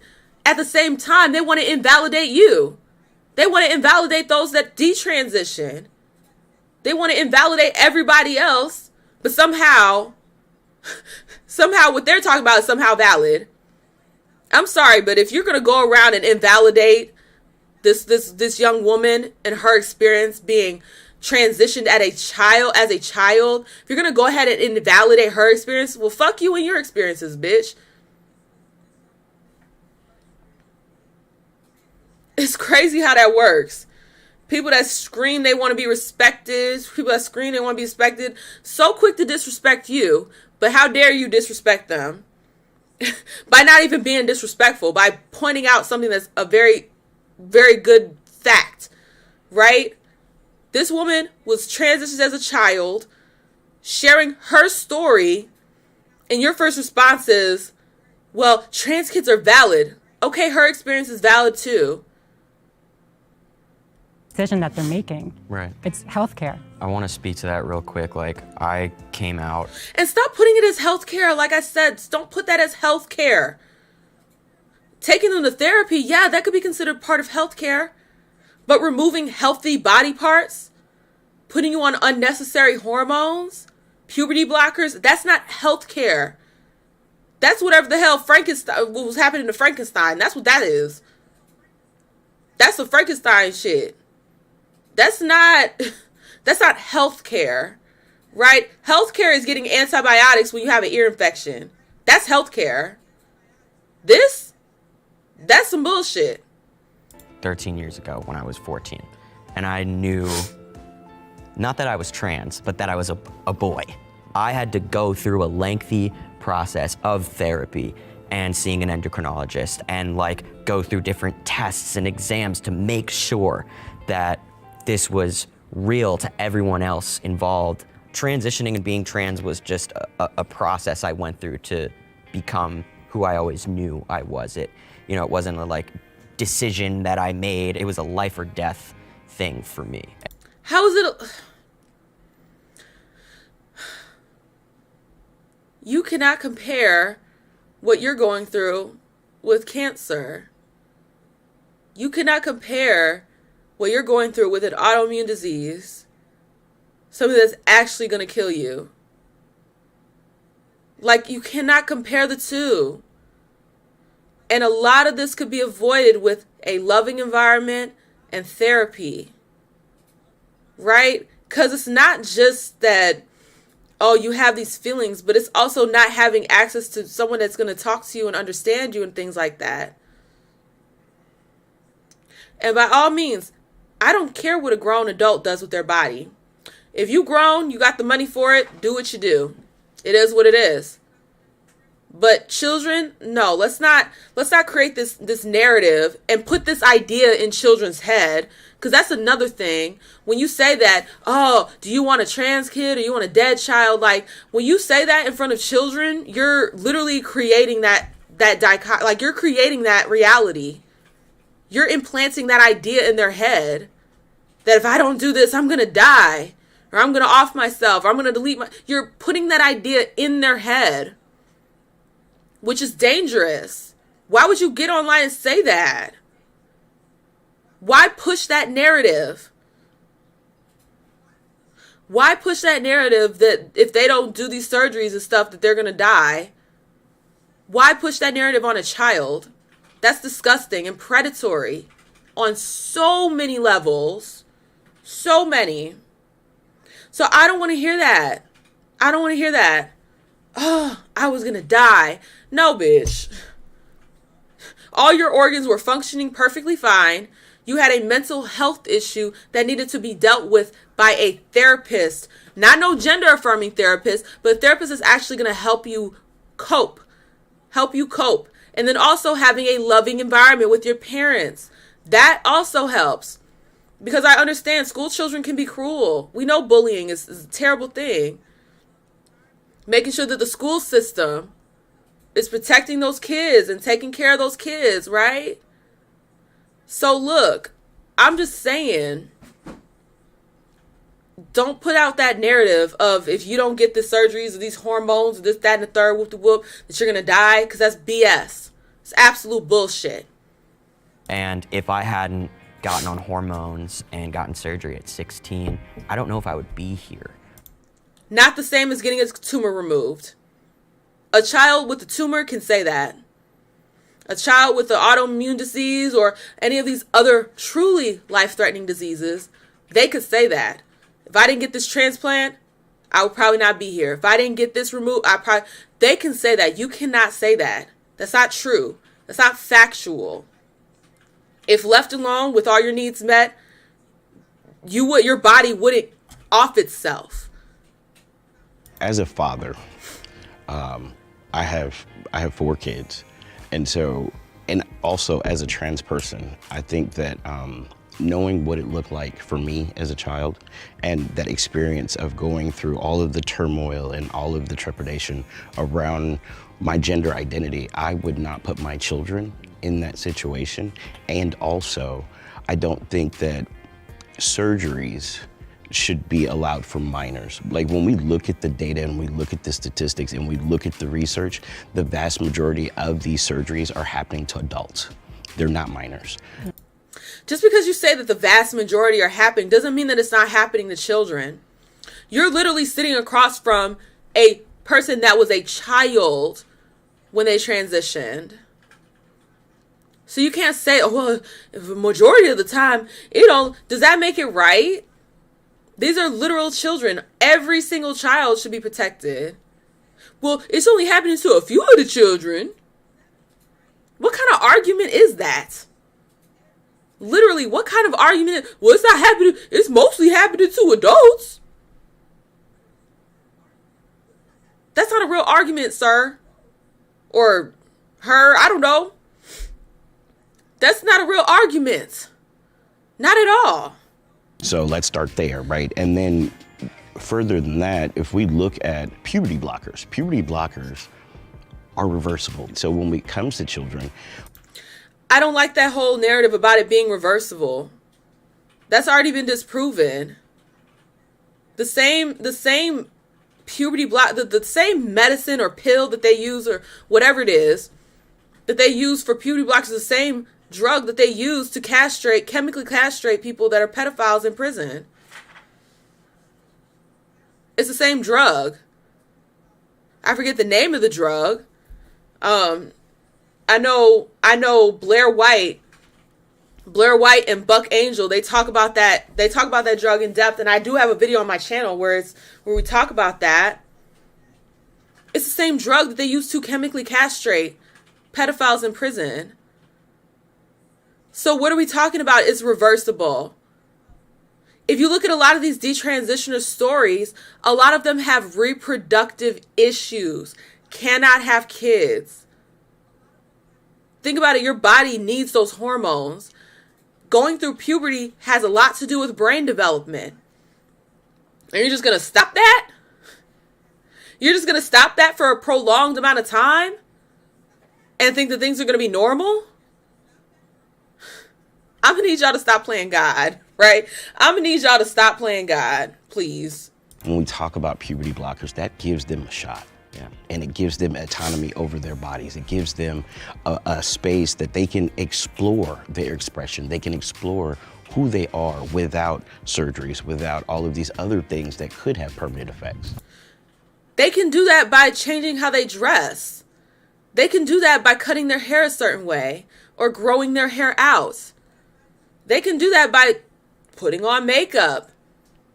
Maybe talking with a higher pitched voice or a lower pitch. They can express those things without putting them on hormones, without putting them on medications.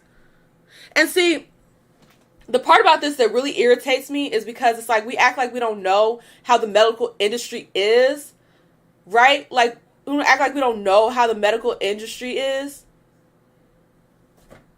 Do you really think pharmaceuticals are trying to get you on stuff so you can heal and then not have to take their drugs no more? 9 times out of 10, they're trying to get you onto a pill for the rest of your life because they keep getting money from it.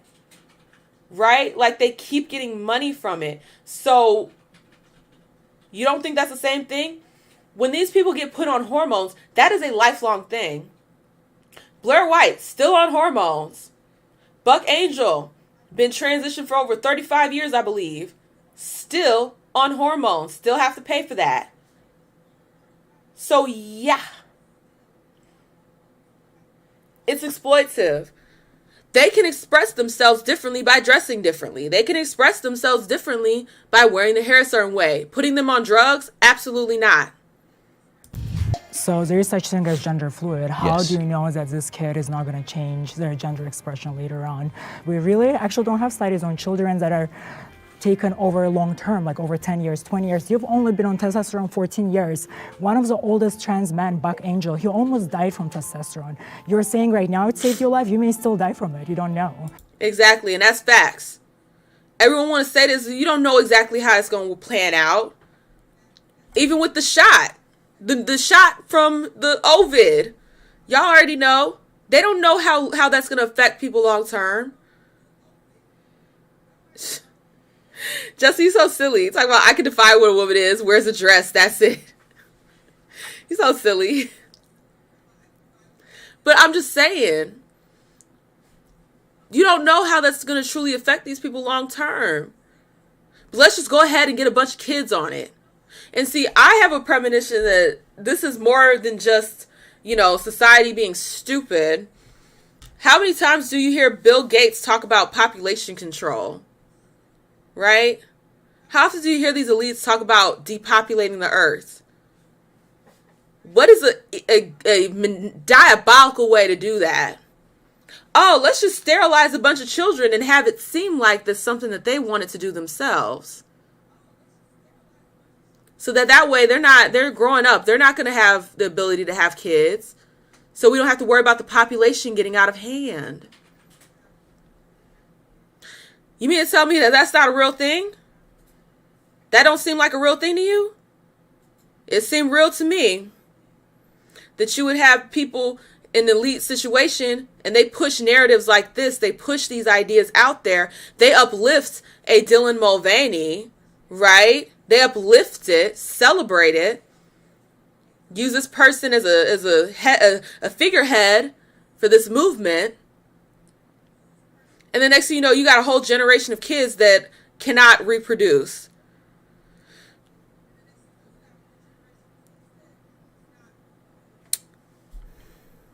You're still happy. Exactly. Yeah. You'll die for ideology, and a lot of people have died for an ideology. It's not an ideology. But we have more people that are dying because they're not allowed to express themselves. Look at the rate of transmasculine folks is at 55%. And one of the factors that could save their lives is support, right? Support doesn't have to be surgery, nigga. Support does not have to look like surgery. Support could be just loving your child and making sure they're not being bullied at school. That's what support could be. Doesn't have to be surgery or puberty blockers or hormones. Support doesn't have to mean life-changing decisions for that child. And so if we have folks that are committing because they're not allowed to transition, how do we fix that? Not by giving them hormones that are going to disrupt their body. Not giving them the surgeries. It's going to disrupt their body and they might change their mind later. That's not at all how you do that. If you're telling me the transition for children or minors is something that shouldn't be done. I am very sensitive to this subject, as I've been the person who has had to talk people off the ledge. The discussion around how we talk about is a very dangerous one in this community. You know, my parents were told, do you want a dead daughter or a living son? That's not an appropriate way to talk about that. And I understand that, but it is our transmasculine youth I understand that are at the highest risk. I understand they deserve help, but we also need to have a responsible conversation that is not using as a means to push them down a pipeline before they have that comprehensive care. Exactly. What she said. Because put yourself in that position as a parent, and you have medical people telling you that your child is going to off themselves. If you don't do this, your child's going to off themselves if you don't do that. And now if you're not privy to all this being BS, you're thinking about your child's well-being. You're thinking about their welfare. As a parent, you love your child. You're not on no Tokyo Tony BS. That's such a terrible position to put the parents in and put the child in. I would be absolutely mortified if someone told me that my daughter was going to do something like that. Like, that would mortify me. But luckily, me and Justin, we know what the fix is. We know what game they're playing. That's why I'm homeschooling my kids. My babies ain't going to be in class with these folks. Absolutely not. I'll be damned if some rainbow-haired weirdo tells my little girl she's a boy because she likes to play with trucks. Absolutely not. I'll just give my baby girl a pink truck, okay? A pink truck that goes choo-choo. That's a train. Trucks don't go... Trucks go honk honk, right? Sorry, I had a moment. I'm just saying, I will give my baby girl something pink. And it's a truck. If she's into trucks, she gonna have herself a cute little pink truck. And she gonna love that little thing. I'm not about to be sitting over here letting nobody tell my daughter, because I swear to God, I will go up to that school. Jessica gonna have to bail me out of prison. Because I will go up to that school and go postal. I ain't playing with folks. I'm not putting my child in these schools. I'm homeschooling. I figured that out a long time ago, and they just keep reaffirming why I want to homeschool my babies.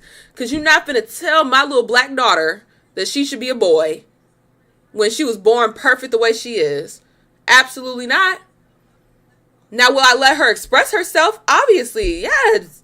Express yourself. Go through your little phases safely without life-changing decisions happening because you're going through your little phase. Because eventually she's going to settle into who she is as an adult. But I'm not going to let some rainbow-haired weirdo with rainbow glasses convince my child of some BS. Absolutely not. My little girl going to be learning her arithmetics, Okay, she's gonna be learning her science. She's gonna be learning her computers from her daddy. Okay, Jessica gonna teach her how to do software engineer. Gonna teach her how to do all sorts of stuff. She gonna play her instruments. That's what she gonna do. School is meant for learning, not gender studies. Why is school becoming gender studies for kids? I don't understand that. Can we work on the reading, right? Because America, we struggle with reading and math and science. Can we focus more energy on getting those test scores up? Dane says minors and people say they want to unalive themselves for a lot of reasons, a lot of stuff. School, bullying, broken homes, relationships. But why is this the only reason that people are paying attention to? Exactly. That's true. That is so true. And pretty much all of those things can be helped with therapy and loving environment. Therapy and loving environment can protect and save people from doing that to themselves or changing the environment. Sometimes kids need to be taken away from their parents because their parents is on that goofy stuff. They on that Tokyo Tony time. So absolutely, Dayton. So I have a question. Sorry, Reese, I know you've been wanting to say something. Yeah, no, because I have a big problem. Oh, yeah, no, so I'm not an interrupter. What I'm going to say is we insult children, our youth, so much by taking away their autonomy and their own agency over their own decisions and insulting that they know who they are. Like an adult knows who they are more than they do. No one knows who I am more than I do. Right. We're talking about children who are still figuring themselves out. Hell, adults struggle with figuring themselves out. Blac Chyna is literally figuring herself out at 2? 33, 34. I don't know how old she is. Like, she's in her 30s. And she's just now figuring herself out. Oh, we insult children by telling them who they are. No. We're protecting children, but not allowing them to make life-changing, life-altering decisions. Think about it like this. You have a young child that's growing up in a very impoverished neighborhood, and they make the choice to join a gang because it's something that is going to get them money really quick. It's something that's going to get them some kind of safety and security. Are you pro them making that choice as well, bitch? You support that choice as well? Should they have autonomy to be able to join a gang and sell crack or sell weed or sell whatever? Well, I mean, weed is no longer illegal. You can sell whatever you want, but you get what I'm saying, right?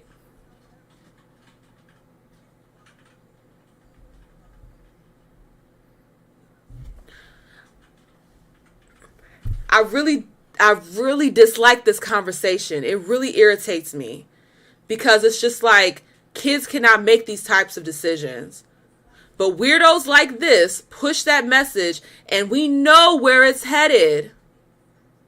How dare you tell that 13-year-old boy that he can't be in a relationship with that 45-year-old man?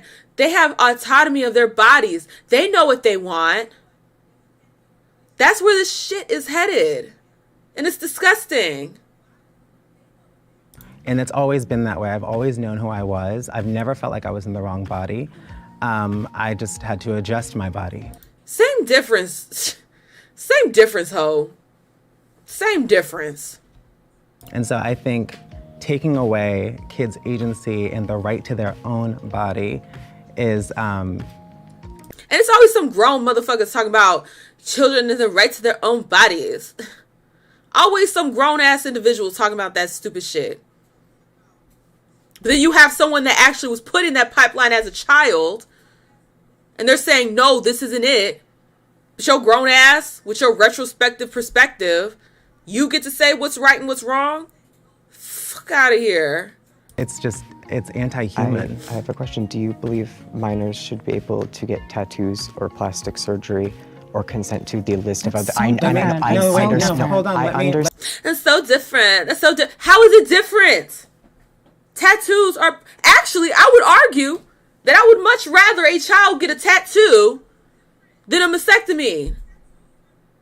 I would much rather a child get a tattoo than having hormones and puberty blockers. You want to know why? Because tattoos can actually be removed. We've seen them be removed. A tattoo can be removed. That is reversed. You might end up with a little bit of scarring, but You can get that. You can get that removed. You can get it covered up.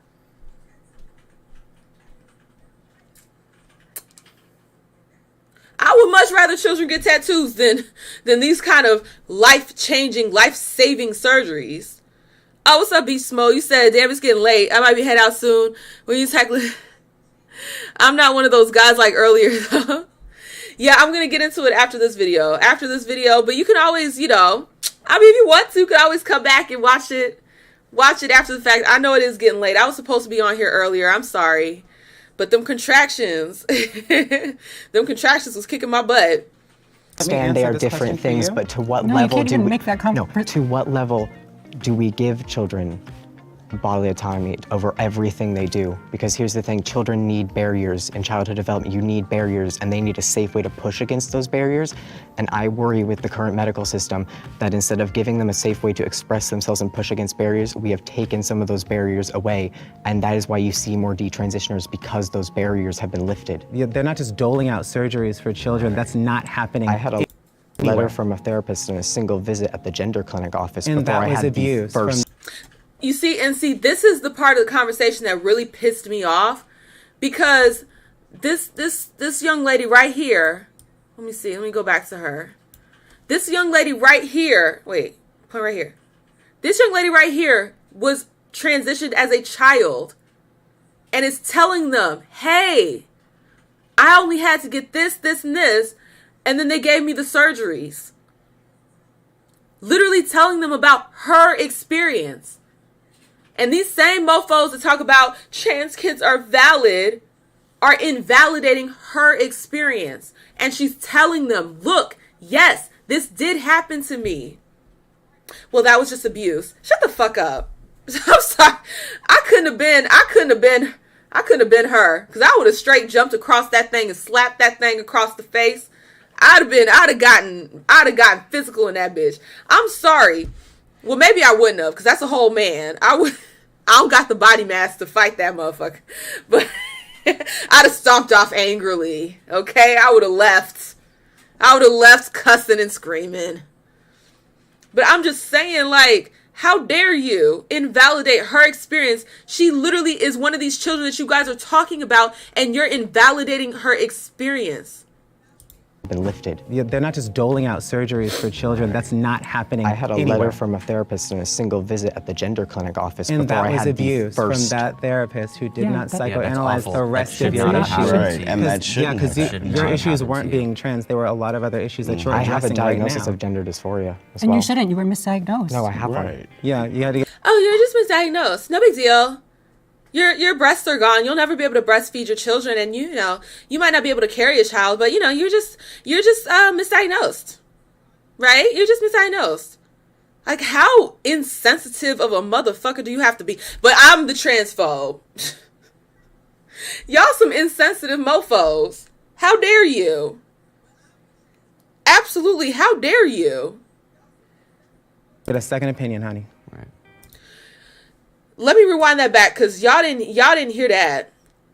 That's the part that really drove me over the edge earlier today. And I gotta do my breathing techniques, right? Because I got baby girl. I can't be feeding her this negative energy, so I gotta do some breathing techniques. But let me roll that back for y'all. What this man in a wig just said to this young lady. Because your issues weren't being trans. There were a lot of other issues that you're I have a addressing diagnosis right now. of gender dysphoria as And well. you shouldn't. You were misdiagnosed. No, I have one. Yeah, you had to get a second opinion, honey. Transitioned as a child. Well, why didn't you get a second opinion? You should just got a second opinion. This is a child. That's the reason. That is a child. That is the reason why children should not have access to these surgeries, because they don't have the ability to think, hey, I should get a second, third opinion. That is not how a child thinks, right? That's why we have to put so much time, effort into teaching children, hey, when you see somebody driving down the road, they offer you candy, do not get in their car. We have to teach them these things because children do not know better. You should have got a second opinion, honey. Bitch, shut the fuck up. That motherfucker right there can kiss my whole ass. How dare you? How dare you look this young woman in her face after her life has been altered permanently as a child? You should just got a second opinion. Bitch, fuck you. If I was her, I would have been like, bitch, fuck you. I would have cussed her clean out. They would have had to remove me from the conversation because how dare you? You're proving my point, bitch. Should have got a second opinion. I'm a child. How could I go and get a second fucking opinion? How? How, Sway? You don't got all the answers, Sway. I just, that level of insensitivity is just disgusting and beyond me. And that's why you cannot have conversations with these people, because they're mentally disturbed. That is a mentally disturbed individual. Second opinion. And with that sassy ass attitude, while this young lady, her life has been changed forever because of this bullshit. How dare you say that to her?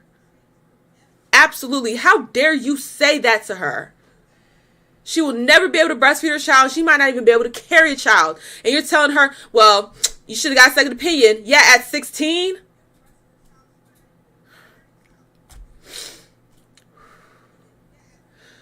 Homeschooling. Okay? I will be homeschooling my babies, all of them. And how was I supposed to do that when my parents were told that I would kill myself? But your parents, their biggest crime in all this was trusting in a medical system that they thought would help me, and the professionals apparently not doing the right thing here. I understand, but your parents were responsible. And now they're going to be, well, the parents. Weren't you motherfuckers just talking about how children should have autonomy over their bodies? But then you still want to blame the parents? The math ain't mathin'. So when things go wrong, it's blame the parents, right? It's blame the parents, right? When things don't go wrong. When things go wrong, blame the parents. But then in the same breath, you're saying children should have physical autonomy over their bodies. And if they do go along with that decision, should have got a second opinion. You see how sick and twisted that conversation is? I don't know. That is the best step. Like, this whole conversation is pure gaslighting of this young woman that has been traumatized. Her life has been altered permanently. Oh, that's on your parents. Can you imagine, if you're not really, if you're not in tune with what's going on, right? As a parent, you're not in tune with it. Having medical doctors come and tell you that your kid is going to off themselves, tell you all these things, and you love your child, and you get sucked into that, and you think that you're trusting medical professionals. You don't know, because not everyone knows that the medical industry is nothing but a business. Has not much to do with saving our asses. It has more to do with getting that money.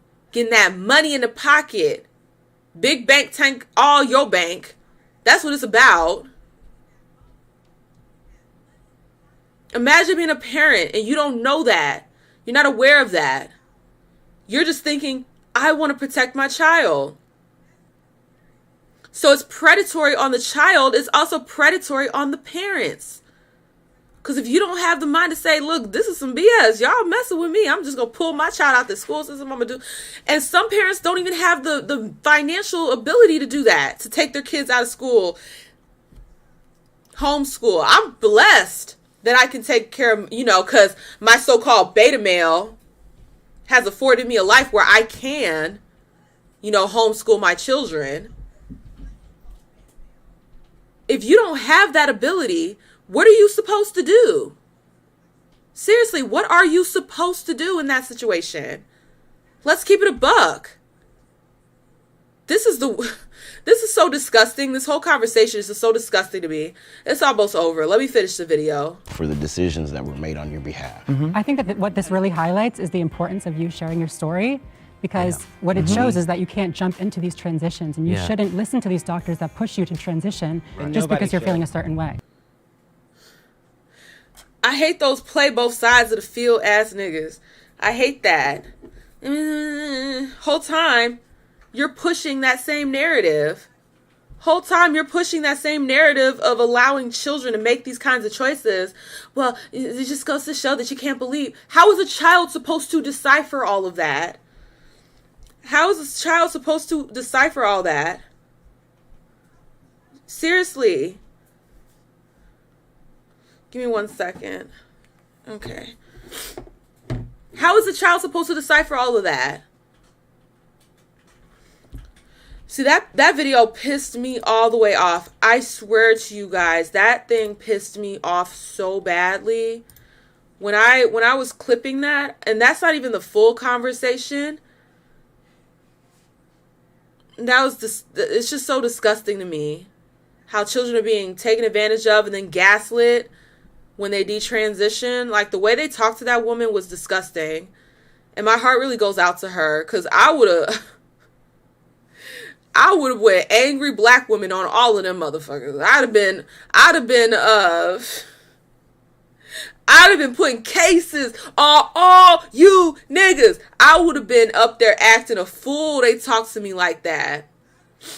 But she kept it together. So much respect to her. And I really hope that, those surgeries and the hormones didn't ruin her ability to carry a child if she wants to do that in the future with someone she loves. I hope that's not her reality, because I can only imagine how terrifying and sad that is. Especially as a mom, expecting mommy.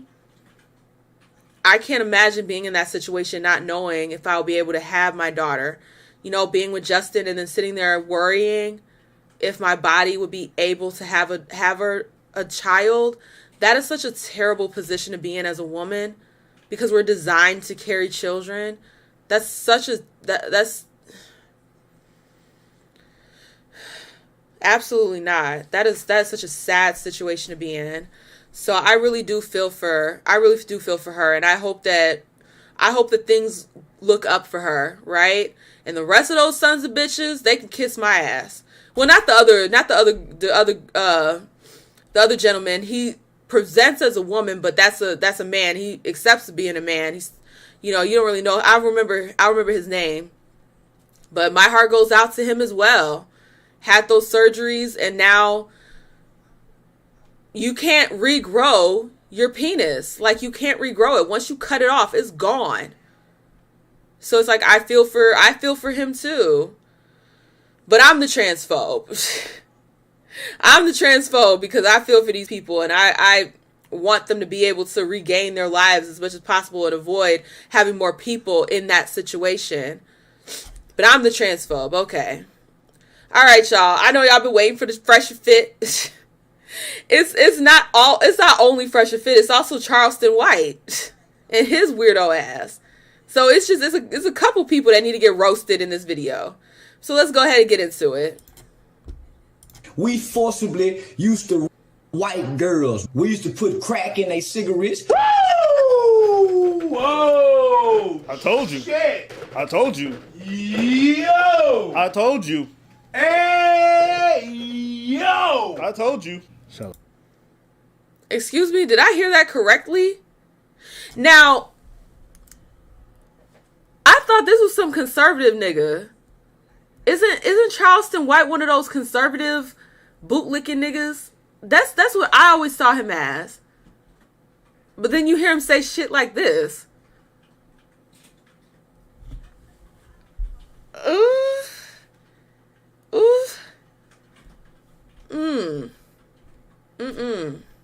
I hit play. Oh, yes, you shall. We used to run trains on white girls. Choo choo. She's got a Robin Hood.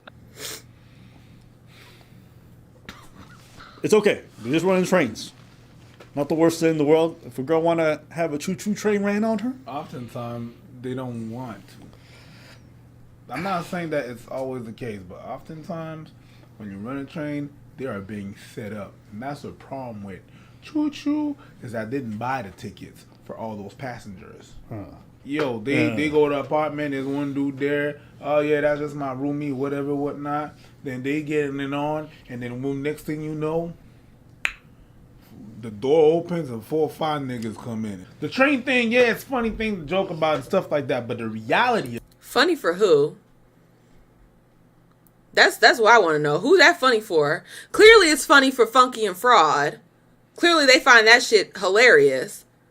They heard running trains on women. They were yuck. Laughing their asses off. Apparently it's funny for them. I don't see how that's funny, but I digress. Most of them girls... And I have a good sense of humor, okay? My sense of humor is pretty open, right? I laugh about a lot of things. But let's go on in. I don't want that. We used to do it without permission. So it's not like she came over and said, hey, I want to sleep with all you guys. Yeah. We said, hey, man, that white girl like you. Get over here.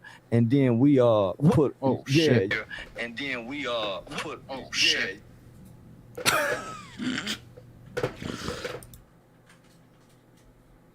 Wait a minute. Is this not the... I had edited this video down. Wait a minute.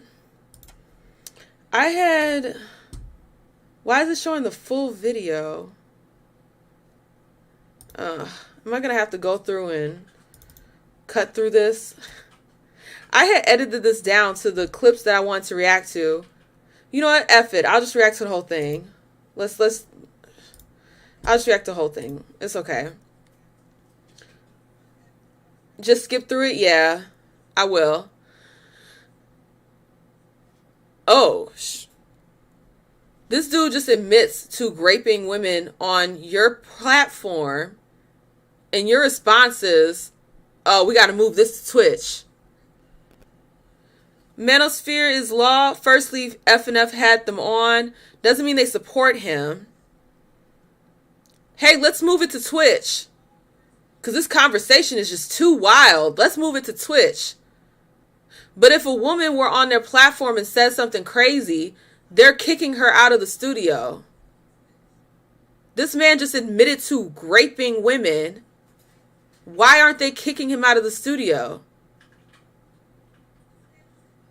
That you might say that doesn't sound like support, but that sounds like support to me. Platforming someone to talk about how they rape people. Oh my God. And you realize, first if it were like, oh, wait, he already said it. I guess we're not going to stop him. Oh, because even they realize this is a fucking weird thing to say. Yeah. We just come in with dicks out. Oh. So after he says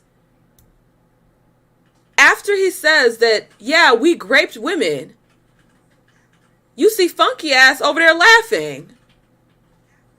I'm sorry, would you be laughing if someone raped you? And like I said, I have a really good sense of humor. Don't get me wrong. But grape is just not something I find funny. Okay? Did that actually sound like a serious thing, though? Excuse me? What the hell are you talking about? Does it sound like a serious thing? Oh, yeah, we used to do it. Let me rewind it for you. Maybe you having some cognitive dissonance. Maybe you're a little slow. I don't know you. But please tell me how this is not serious. Yeah, it's a funny thing to joke about and stuff like that, but the reality is most of them girls don't want that. We used to do it without permission. We used to run trains without permission. That's not serious to you? If that was your daughter, would you find that not so serious? If some nigga like this was like, yeah, we ran a train on her. She didn't give us permission, but we did that shit. Would you then find it not so serious? Or how about this? Maybe it was a room full of bodybuilding homosexual men. And they went and they violated your booty hole. Without your permission. You go over there thinking that you about to play 2K or whatever game, Fortnite, I don't know, Call of Duty. And next thing you know, they all up in your duty. Would you still find that not so serious? Really think about that. Sir, I believe it's a sir. Would you find that not so serious? And then you see the nigga on the platform, we used to take the. Would it then not be so serious, nigga? Really? Some of y'all don't be using your brains. I'm sorry. Some of y'all don't be using your brains and you be caping so hard for these niggas. And see, this is what I was talking about on my other live stream. These parasocial relationships be having y'all out here saying the dumbest shit. Be having y'all out here caping for the dumbest of niggas. Y'all see no wrongdoing and they literally sitting here laughing about raping women. Y'all don't see no issue with that? It's not serious. I bet you y'all found it very serious when Cardi B was talking about drugging men and then taking their money and then having a trans person come in and have sex with them. Y'all found that very serious, as you should. I'm just saying, I find this serious too. It doesn't lose seriousness because it happened to a man. It doesn't lose seriousness because it happened to a woman. Anyone being violated, that is a serious situation. Right? Like, that is a serious situation. I'm not going to cape for someone graping men the same way I'm not going to cape for someone graping women. Are we mad? Let me rewind it. He just admitted to doing that. Are you dumb? Are you deaf? Are you reading are you reading this program? Like, are you reading the closed captions? Because we just heard him admit to it. It's funny thing to joke about and stuff like that, but the reality is most of them girls don't Open want your that. ears, sir. We used to do it without permission. So it's without permission. What the fuck does that sound like? If you think they're serious, you need to think harder. It's clearly jokes. Okay, well, Cardi B was joking too, bitch. That was a joke too. Cardi B was joking too. I'm gonna, you know what? Since you want to play dumb, I'm gonna play dumb too. We could both be some dumb motherfuckers in the house. Okay, Cardi B. That was just a joke, nigga. Why can't you take a joke? Ain't it funny? These men going up thinking they finna get some. Then she drug them. They fall asleep. They wake up. They wallet gone. That's just so funny. Right? It's hilarious. It's hilarious, isn't it? It's so funny. Ha ha ha. Since you want to be dumb and stupid, I'll be dumb and stupid too. I got time. That's why I say these parasocial relationships be having y'all out here looking like crackheads and sounding like them too. Because let's be serious. I don't know if you see Fresh and Fit as like daddy and stepdaddy or brother and brother. Like, boyfriend and boyfriend. I don't know. But because these folks get into these parasocial relationships, they end up behaving crazy as hell. It's like they can't see what's in front of them. You over here kikiing with this dude about raping women, and literally after he says this, you pan over to Funky's ass, and he giggling, yuck, giggling about the situation. That's not funny. Grape against anyone is not funny. So me, I look at a Cardi B situation, I'm like, this B is wrong. She need to be locked up for that. I'm looking at this situation. This nigga is wrong. He need to be locked up for that. Period, point blank. The behavior across the board is some bull. But you have funky niggas over here caping for it. Oh, no. Y'all just hate because you want their money. Nigga, I don't need their money. My man got real money. I don't need no Fresh and Fit money. I don't need to be working to get money. Nigga, I haven't had a job since I came back from China. Because my man already has money. Real money. Not this little bullshit that they got. Where they flexing. My man got that real money. So no, I don't need their money. I'm reaching. Trying to make a buck. Okay, sure. Sure, Jan. Sure, Jan. Ain't nobody trying to get no Fresh and Fit money. That is soon to be gone money, right? I'm not even trying to get, already have access to financial freedom money for my children. Y'all love to deflect that. You just want their money. Fuck that. I don't want money that I have to get from talking to rapists like that. I don't want that kind of money. You can keep that money. That's dirty money to me. I don't want that shit. I'd rather my money be as clean as possible, not dealing with no rapist like this, and laughing and kikiing with him. But I digress. I wish I had that version of this that I had cut down. Let me see. You want their nut, admit it. They might just want that. They might just want that. That's what it sounds like. Y'all be going hard in the paint like this person done been up in you. Y'all go hard for these niggas the same way I go hard for Justin. That may the way I be ready to cut somebody out over Justin, that's how y'all act over some niggas you ain't never met a day in your life.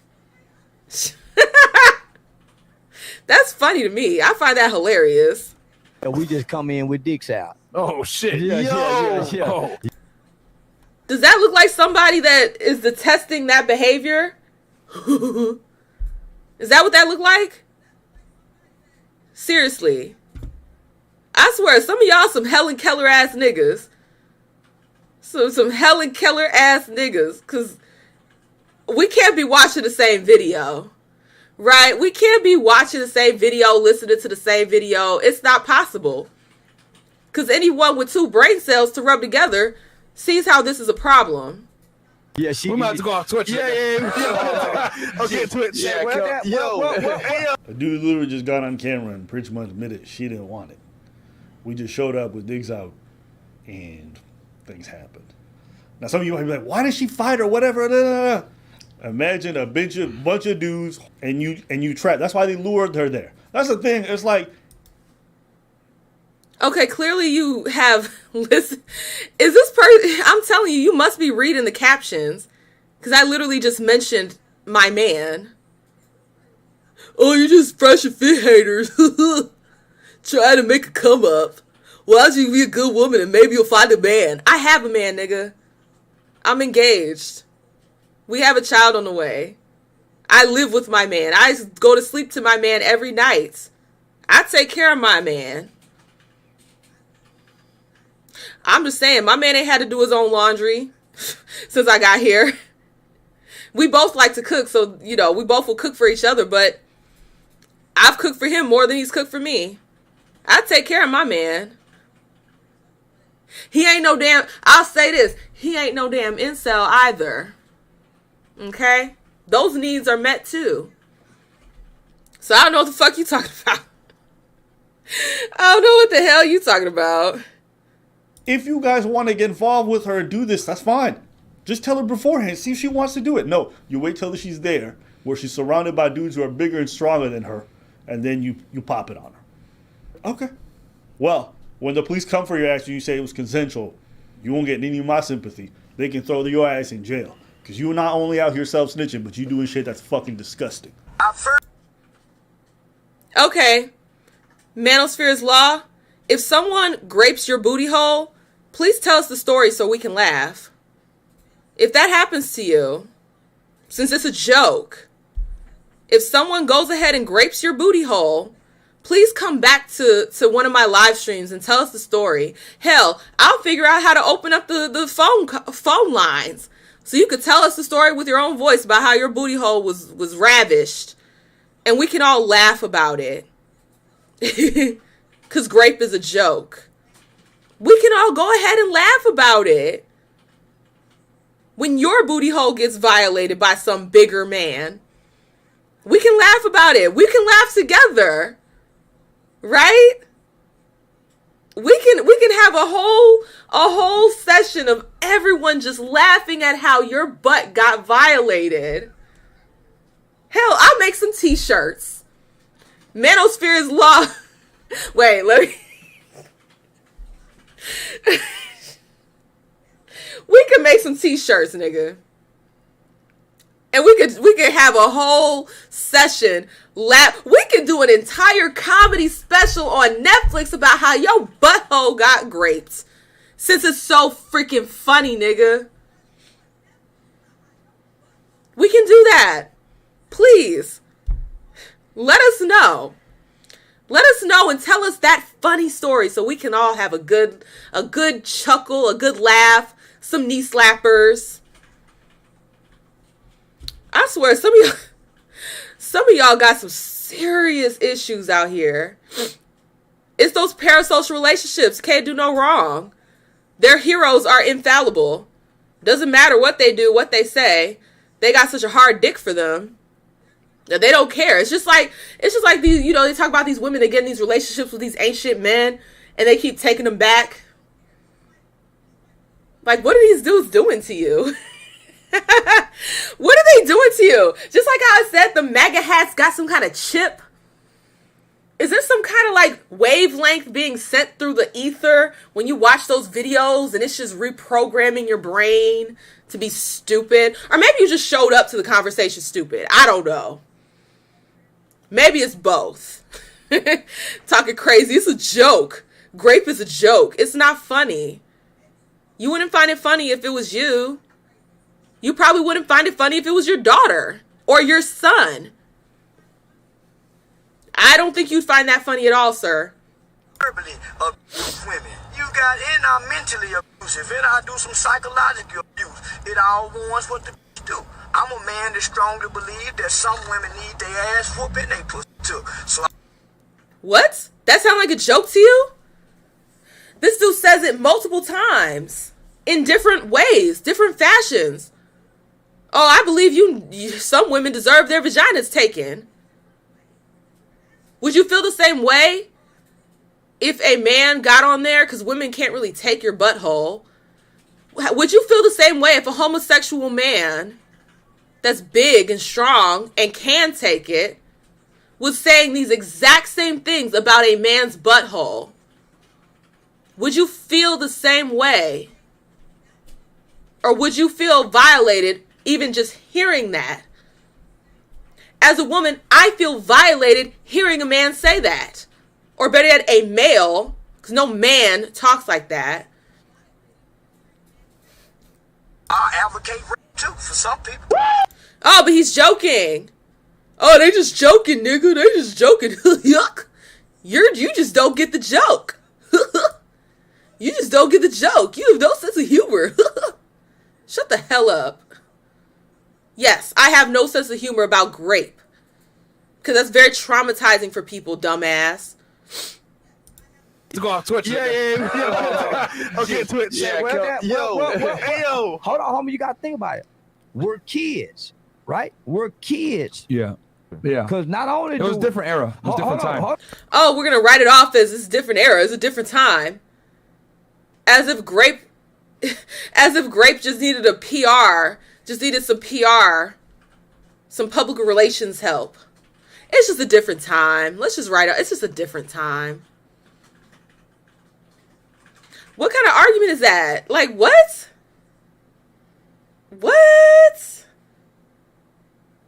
Yeah, that was a culture trains? back then, unfortunately. Okay. A lot of you people out there really consider yourself red pill. Your community will never be taken seriously if you guys, because you're big. Red pill is big on holding people accountable, right? That's the same face I be making.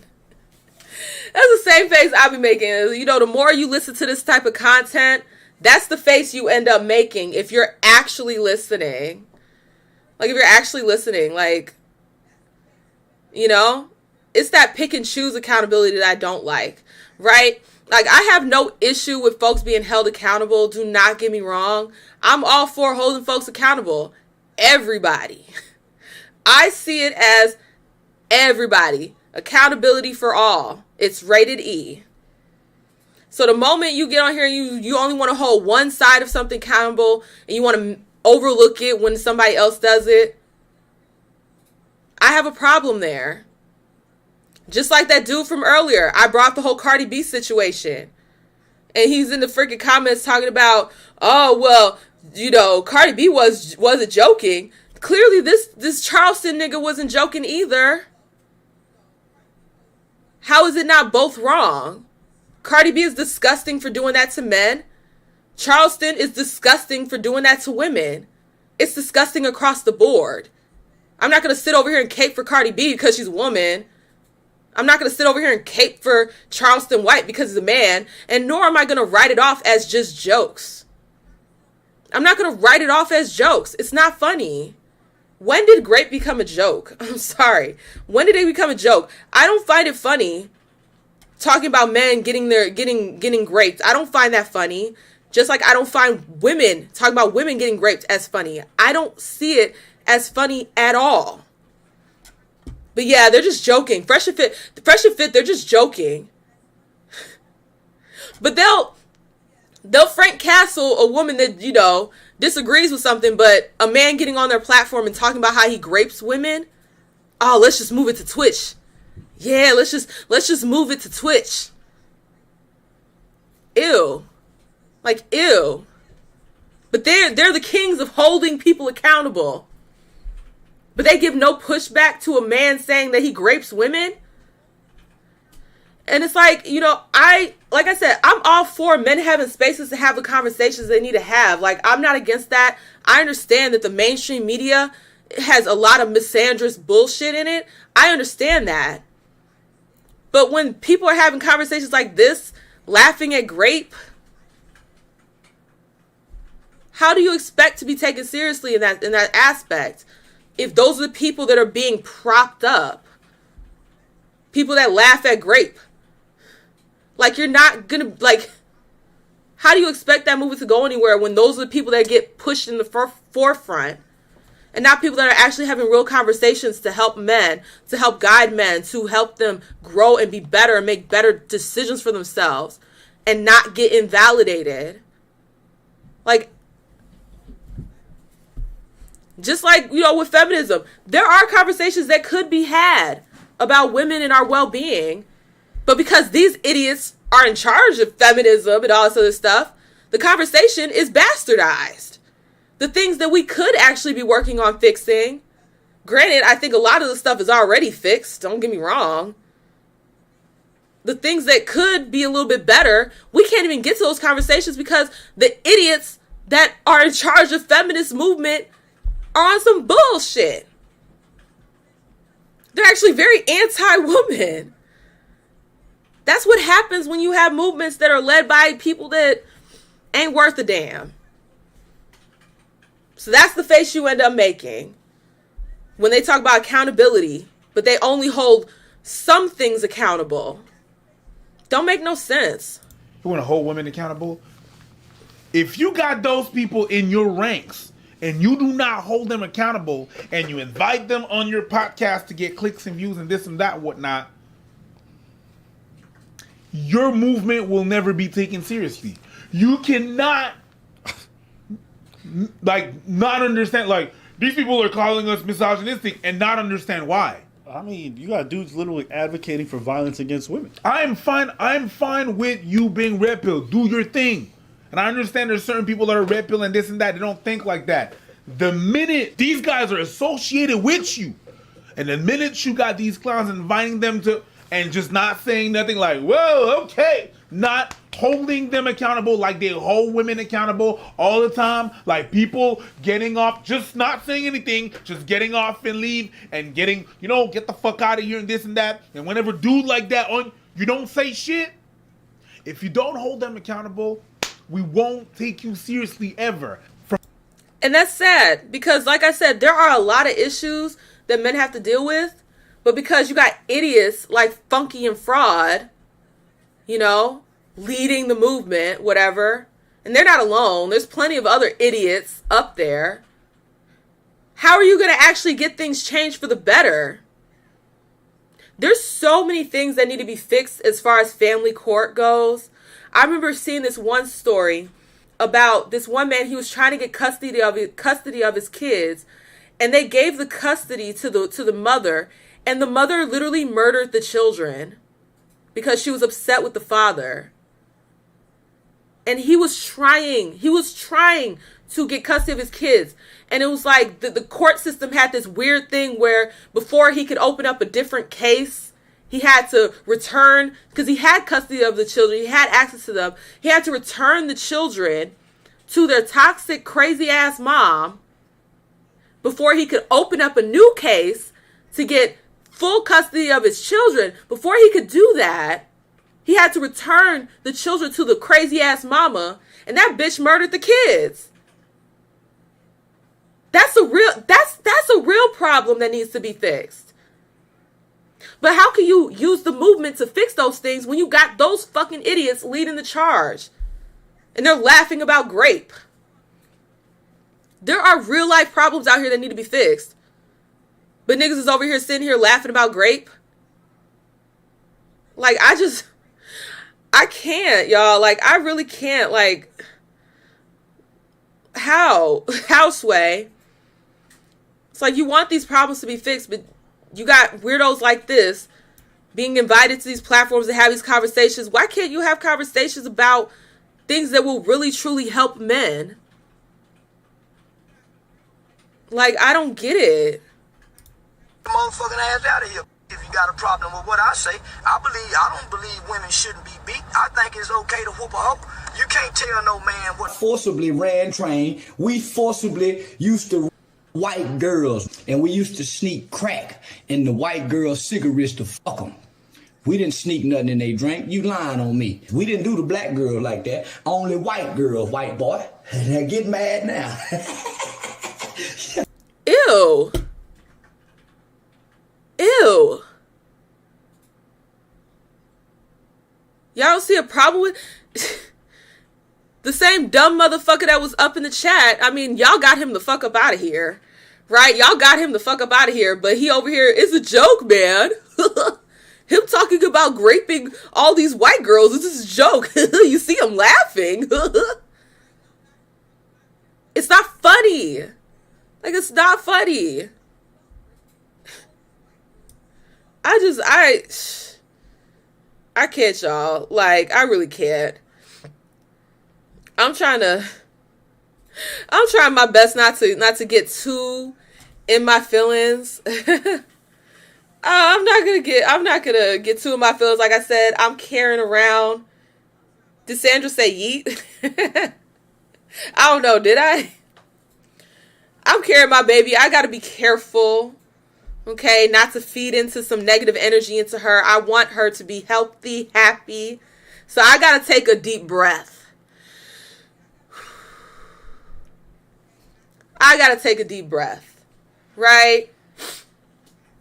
Because stuff like this will get me all the way in my feelings. Named Cedric, and my name, nah, I wasn't Cedric, it was a nigga named Jason. Jason Anderson. He's snitching. Hey, I'm all for this. Snitch on all them niggas that was raping women alongside you. Snitch on every single one of them. Snitch on all of them, please. He said their names. He was like, it was me and it was my homeboy. Then blah, blah, blah. Snitch, nigga, please. So we can drop cases on all you motherfuckers. Please. Let us know who the gang was so we can round every single one of y'all up. That's absolutely disgusting. I wish I don't know what happened. I had clipped this down to exactly what I wanted to react to, and I don't know what I did. I must have deleted the wrong video. I don't know, but this is the part that really tripped me out. White is the founder and CEO of Helping Young People Excel, an organization dedicated to educating teens and helping steer them away from future crime. The group has even worked directly with members of one of Texas's largest Hispanic gangs. You know what? So this dude over here that talks about raping white women is a part of is created an organization helping young people excel. Y'all, tell me this. Would you want that mofo around your child? Would you want this type of individual guiding your child. And you can't even say that this is old because Funky and Fraud had him on relatively recently. So it's not like he had this organization and then went on Funky and Fraud talking about raping women, running trains on them without permission. But he's the founder and CEO of an organization helping young people excel. Excel in what? Please. Because excel could mean a lot of different things. You could excel in fuckery. You could excel in some bullshit. What are you helping them excel in? And let's be honest, would you want this type of individual having access to your child in any way, shape, or form? I most certainly would not. Absolutely not. Just dawned on me watching this video. Dragging the show, it's about if you're gonna make a statement, back it up. We don't do Costco, okay? Chronic, we don't do Costco. Get us that Sam's Club 10% off. We don't do Costco, okay? I got a personal reason why I don't do Costco. I can't tell that story yet, but I got a personal problem with Costco. Let's do Sam's Club, okay? Let's do Sam's Club or some other store. I got issues with Costco. I'll tell that story some other time, but I can't tell it right now. But I do got issues with Costco. No Costco, okay? I can't go into details, but I don't like Costco. The raping thing was wrong. Like, I just What didn't want part to was go back. incorrect? Which part was You incorrect? were basically saying like a woman should just say no right then and there and leave. Not Yeah, all they girls should. can do that though. Okay, but that's what they should do. That doesn't That's mean what they it's- should do, but not all girls are able to. Whose fault is that? Whose fault is that? Yeah. I'm guessing us women, right? Whose fault is that? Maybe it's the dude who tried to get her massively drunk. Maybe it's the guy who invited her over for a one-on-one and then ambushed her with 7 other niggas. Maybe it's the dude who's been looking for a woman who's emotionally and mentally vulnerable and then manipulating her and coercing her and gaslighting her and beating her into submission. You know what I mean? Like, agency isn't always on the other person. You can't render someone so fucking dependent on you that you fuck them up. Or, like we say all the time, men and women are different. Women are built physically less strong. To think they can always assert their boundaries in every circumstance when you just literally had a racist on your podcast who you did not push back on for any of the shit that he did. I don't know. Somebody just treat him a little bit funny. You want to get loud and proud with these women, tell them it's their fault and this, that. But when you had a rapist on your fucking podcast, a self-admitted proud one, you had no smoke. Ain't you the one who says, oh, we should get normalized telling people when they say dumb shit? And see, there's nuance to these conversations, right? If you have the ability to say no and remove yourself from a situation, then yeah, like, be able to exercise that ability. But is that how it is in every single situation? Imagine being a woman and you're thinking you're going to go and spend time with one man and then a bunch of dudes walk in the room. How do you assert your autonomy at that point? What you going to do? Fight all of them? How are you going to fight them all? If that's what they want to do. Think about the Puerto Rican Day Parade. That happened, I believe, either 2001 or 2000 over there in New York, I believe, where you had a bunch of men literally raping women in the street. Like, if you want to talk about women being able to assert their autonomy, like, look into the Puerto Rican Day Parade that happened and how so many women got assaulted. There was a man who literally, like, he was with his wife and a bunch of men rolled up and took his wife from him. He could not protect her in that situation. But you want to talk about bodily autonomy? It's not always that cut and dry. Yes, when you have the opportunity to do such, of course, say no. Protect yourself. Obviously, yes. That's not every situation, so you can't paint that brush.